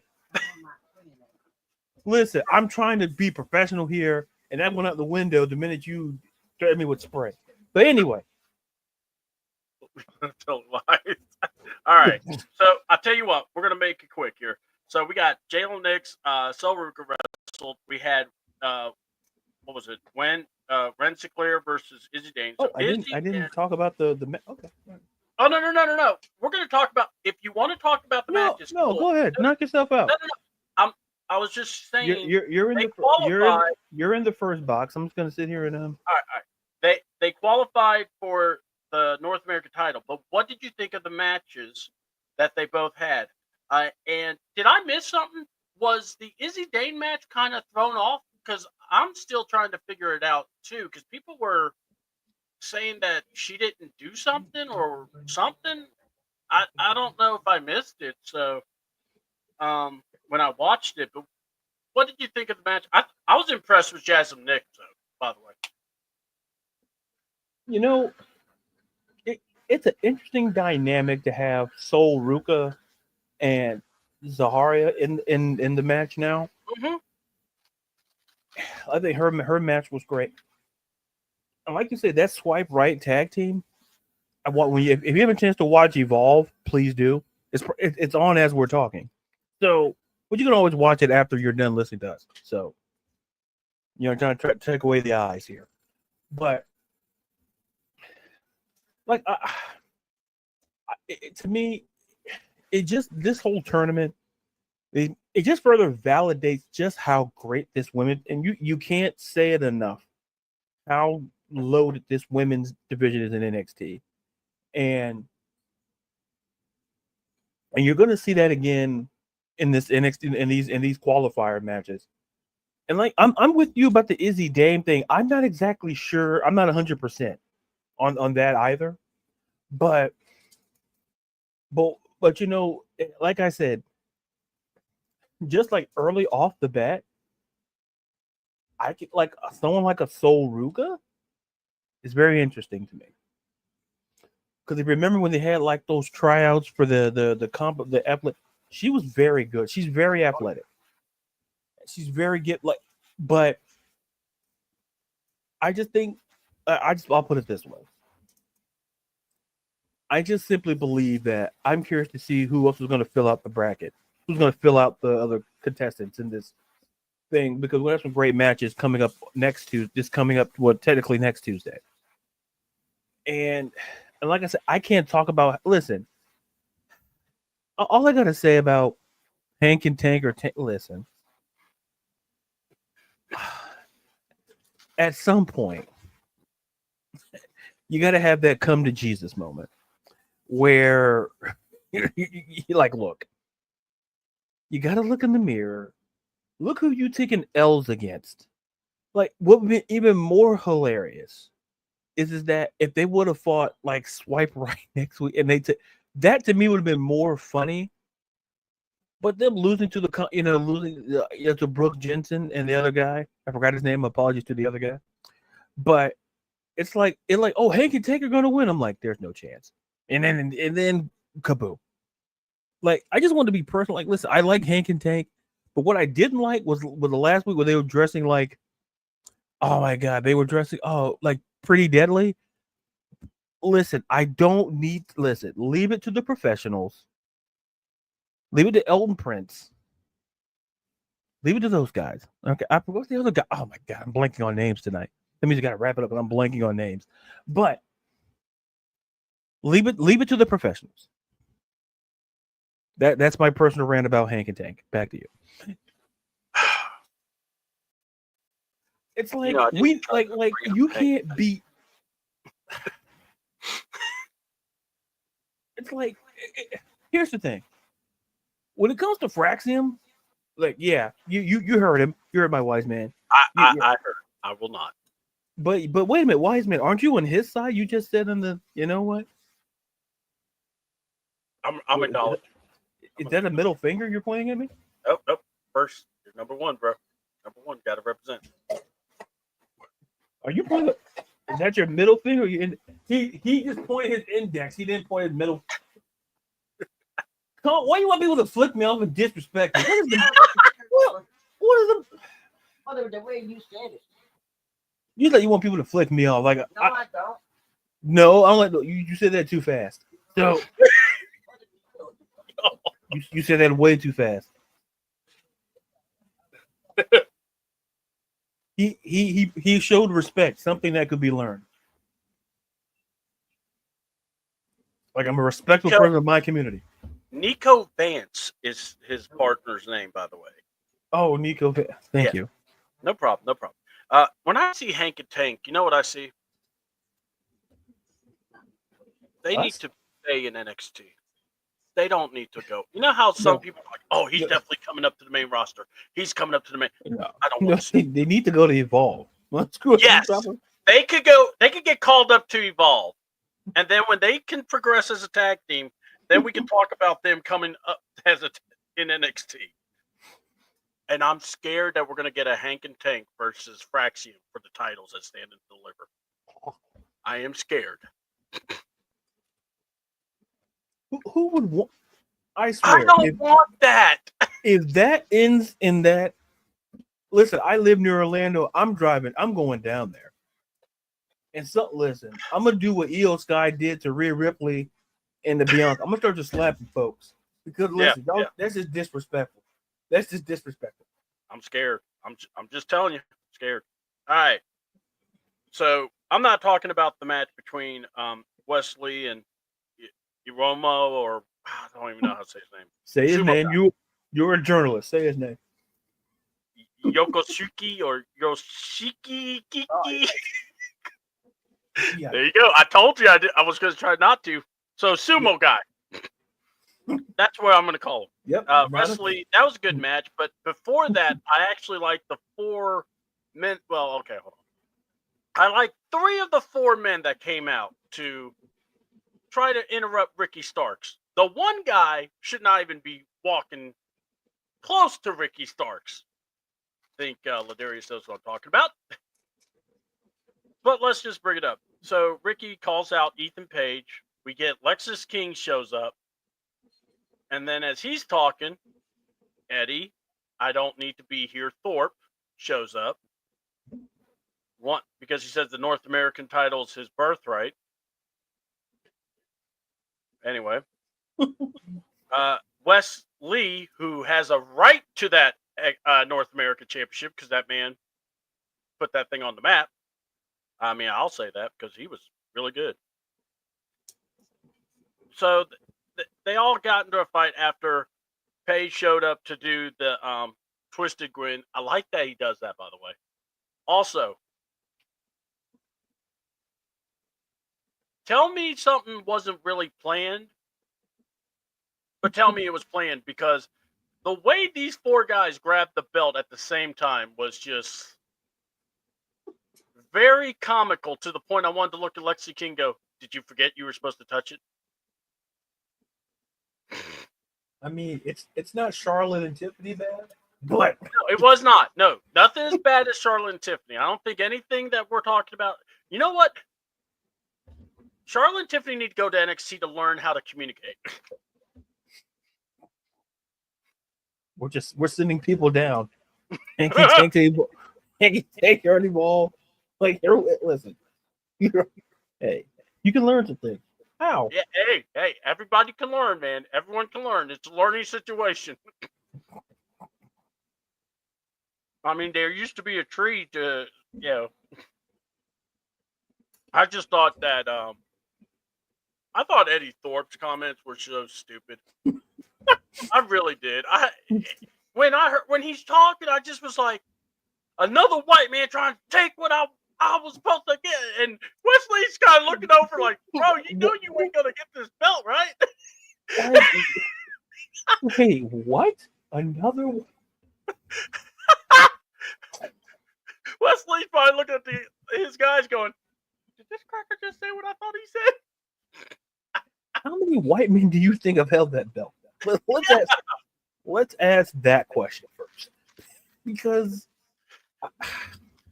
I mean, there's been some, but I mean, it ain't like it's that. Adam Cole did win the first time, and then I got to remember this. Johnny Gargano, but recently. Oh, okay, yeah, like Tony D'Angelo. He's the top. Okay, yeah.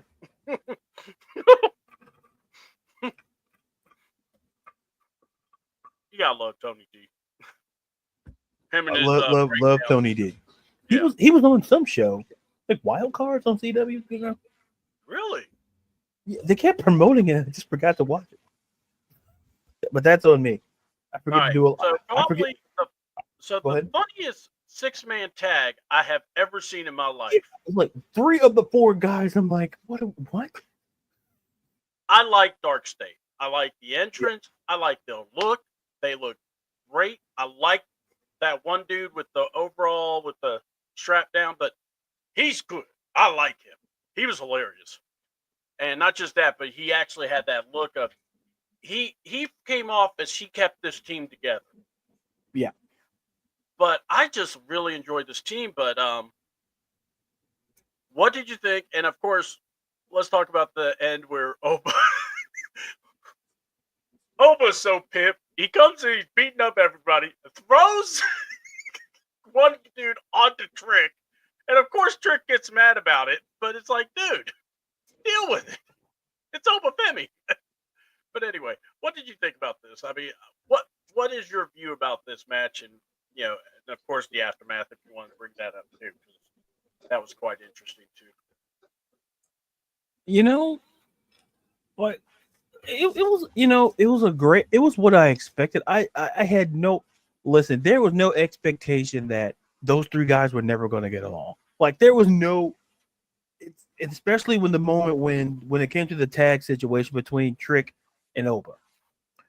It's like the match was fine, but it's like, that's what made it low key great. It's like, it's the dysfunction that made it great.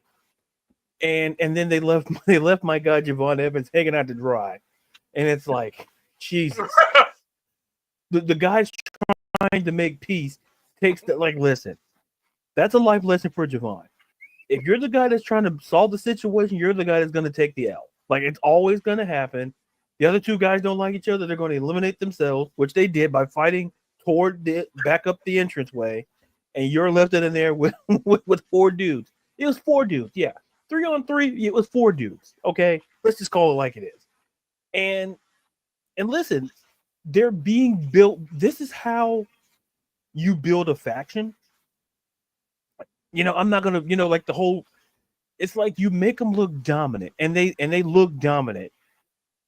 And I'm curious to see. Like I said, I'm just always curious about what they're gonna do, because a part of me just still feels that Trick has something to do with this.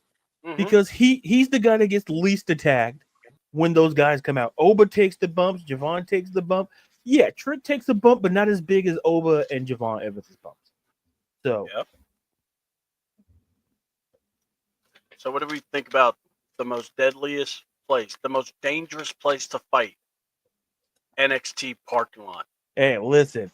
You know what? I'm gonna see if I can get down there. I'm like, I want to see that. Listen, dude. Hey, Tony D, I got your back. Uniform guy. Let's go. I'm like, what's Darius doing there? That's why he won't answer. Damn it, man. Let's go. Steps. Luga. Let's go. You run out there, and all you do is just grab Rizzo. Yeah. I gotta go. See ya.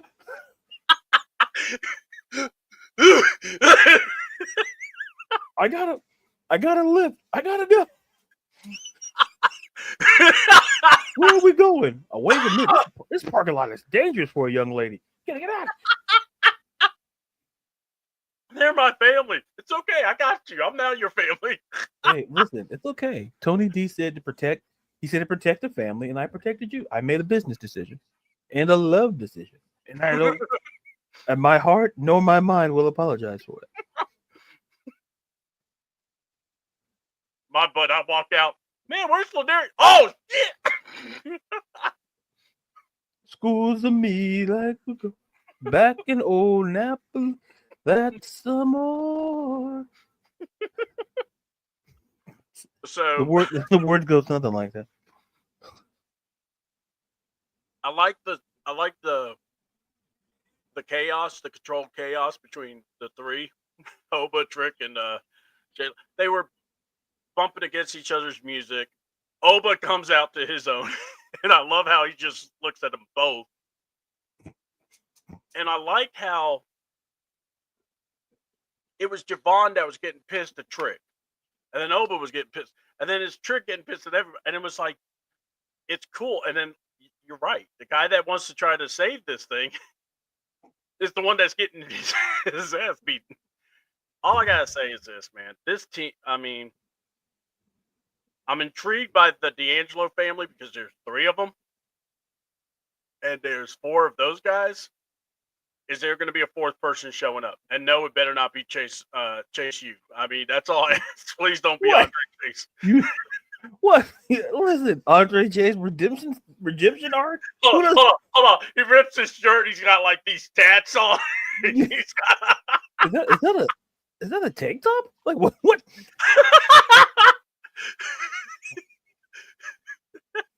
Are those polished shoes? Oh man. Oh! And I really hope Stax is not gonna backstab Tony, because that would be kind of rough. You know, I sensed that. It was a couple. I think it was a couple of weeks ago. It was just him. It was Stax and Tony, and then he's like, "I would never." I'm like, "Oh, this is gonna be like, are they gonna pull like the Godfather situation, or where it's, hey, let's go out to the lake, or let's go to canoe? Like he's gonna go like, is that sort of betrayal, or like?" Yeah, Tony gets called up to the main roster. You see Tony go off the bridge. I'm sorry. I'm the new Don. You know, I never trusted that guy. Oh my god. So, oh, exactly. Correct. They're gonna pull a Pesci. They're gonna take him into the room. Oh god, that'd be funny as hell. And then like Pesci's looking around like, oh man, that's where reading the room comes from. Like, read the room. When everything's covered in plastic, you know something bad's coming. Yeah, it's like when you watch American Psycho and like you go to a guy's house and they look at with newspaper and plastic covering, and the guy is dancing around listening to Huey Lewis, and you're just sitting there like an idiot. You're not gonna make it through the rest of the movie. That's a brown town guarantee. That you're not gonna make it. Yeah. If you don't hear the horror music coming, you fuck. Yeah. Oh man, that's a jam. Hey, what are you doing with that knife? Hey, Usually too late at that point. You're ruining my jam. Oh, this is my jam, dog. Oh.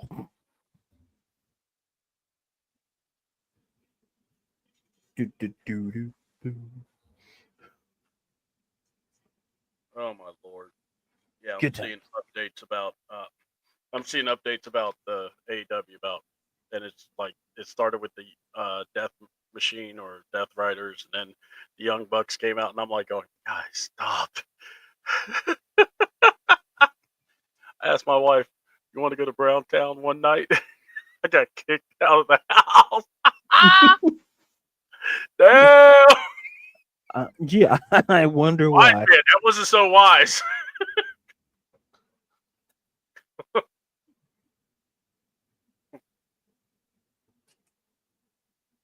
I think your tribal chief would have agreed. I asked my wife listen, hey, you know, and then he didn't, he came and stayed at, the tribal chief's house. I went over there and talked to the wife, and I'm like, hey, he's, I'm overworking him, so I gave him the day off. I gave, and I'm like, I'll take care of my stuff, and then I tried to pick up my laundry. I tried to pick up my dry cleaning, and I ended up picking up somebody else's clothes. But listen, he knows those things. I had to learn, but he did great work. So listen, Browntown. Listen, that's not a great place to go, especially at night. So, Yeah, like, there's there's a lot of holes to navigate. So, you shouldn't go to Browntown. We had a nice talk. Lovely wife, lovely family. But I understood why his wife did what she had to do. Yes, very sweet person. So, all right, we are at the end of our show now. Tomorrow morning, we're not doing a show because there hasn't been a lot of news, and I want to give everyone a day off. So we're going to be able to be ready for the draft next week. So definitely plug in for that. Next Wednesday, we will do a show, and then we will conversate about how we should proceed with WrestleMania. And I'll be taking the day off, and then we'll be good. We'll figure if we should do not a live react, but maybe a early reaction type deal. But like a day off reaction, yeah, absolutely. So I'll talk to Ladarius, so we will get that together. Take a day off reaction, yeah, absolutely.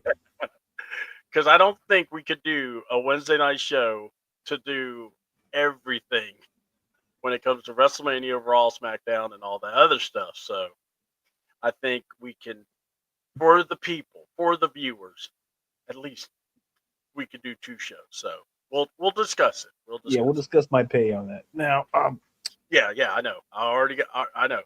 Your wise man knows my DM. Apparently, I didn't even know about all this. So yeah, we'll work it all out. Don't worry. So, Ladarius, give your shout outs and your plugs where the good people can find you. Well, first and foremost, shout out to the chat with Craig, John, Devin.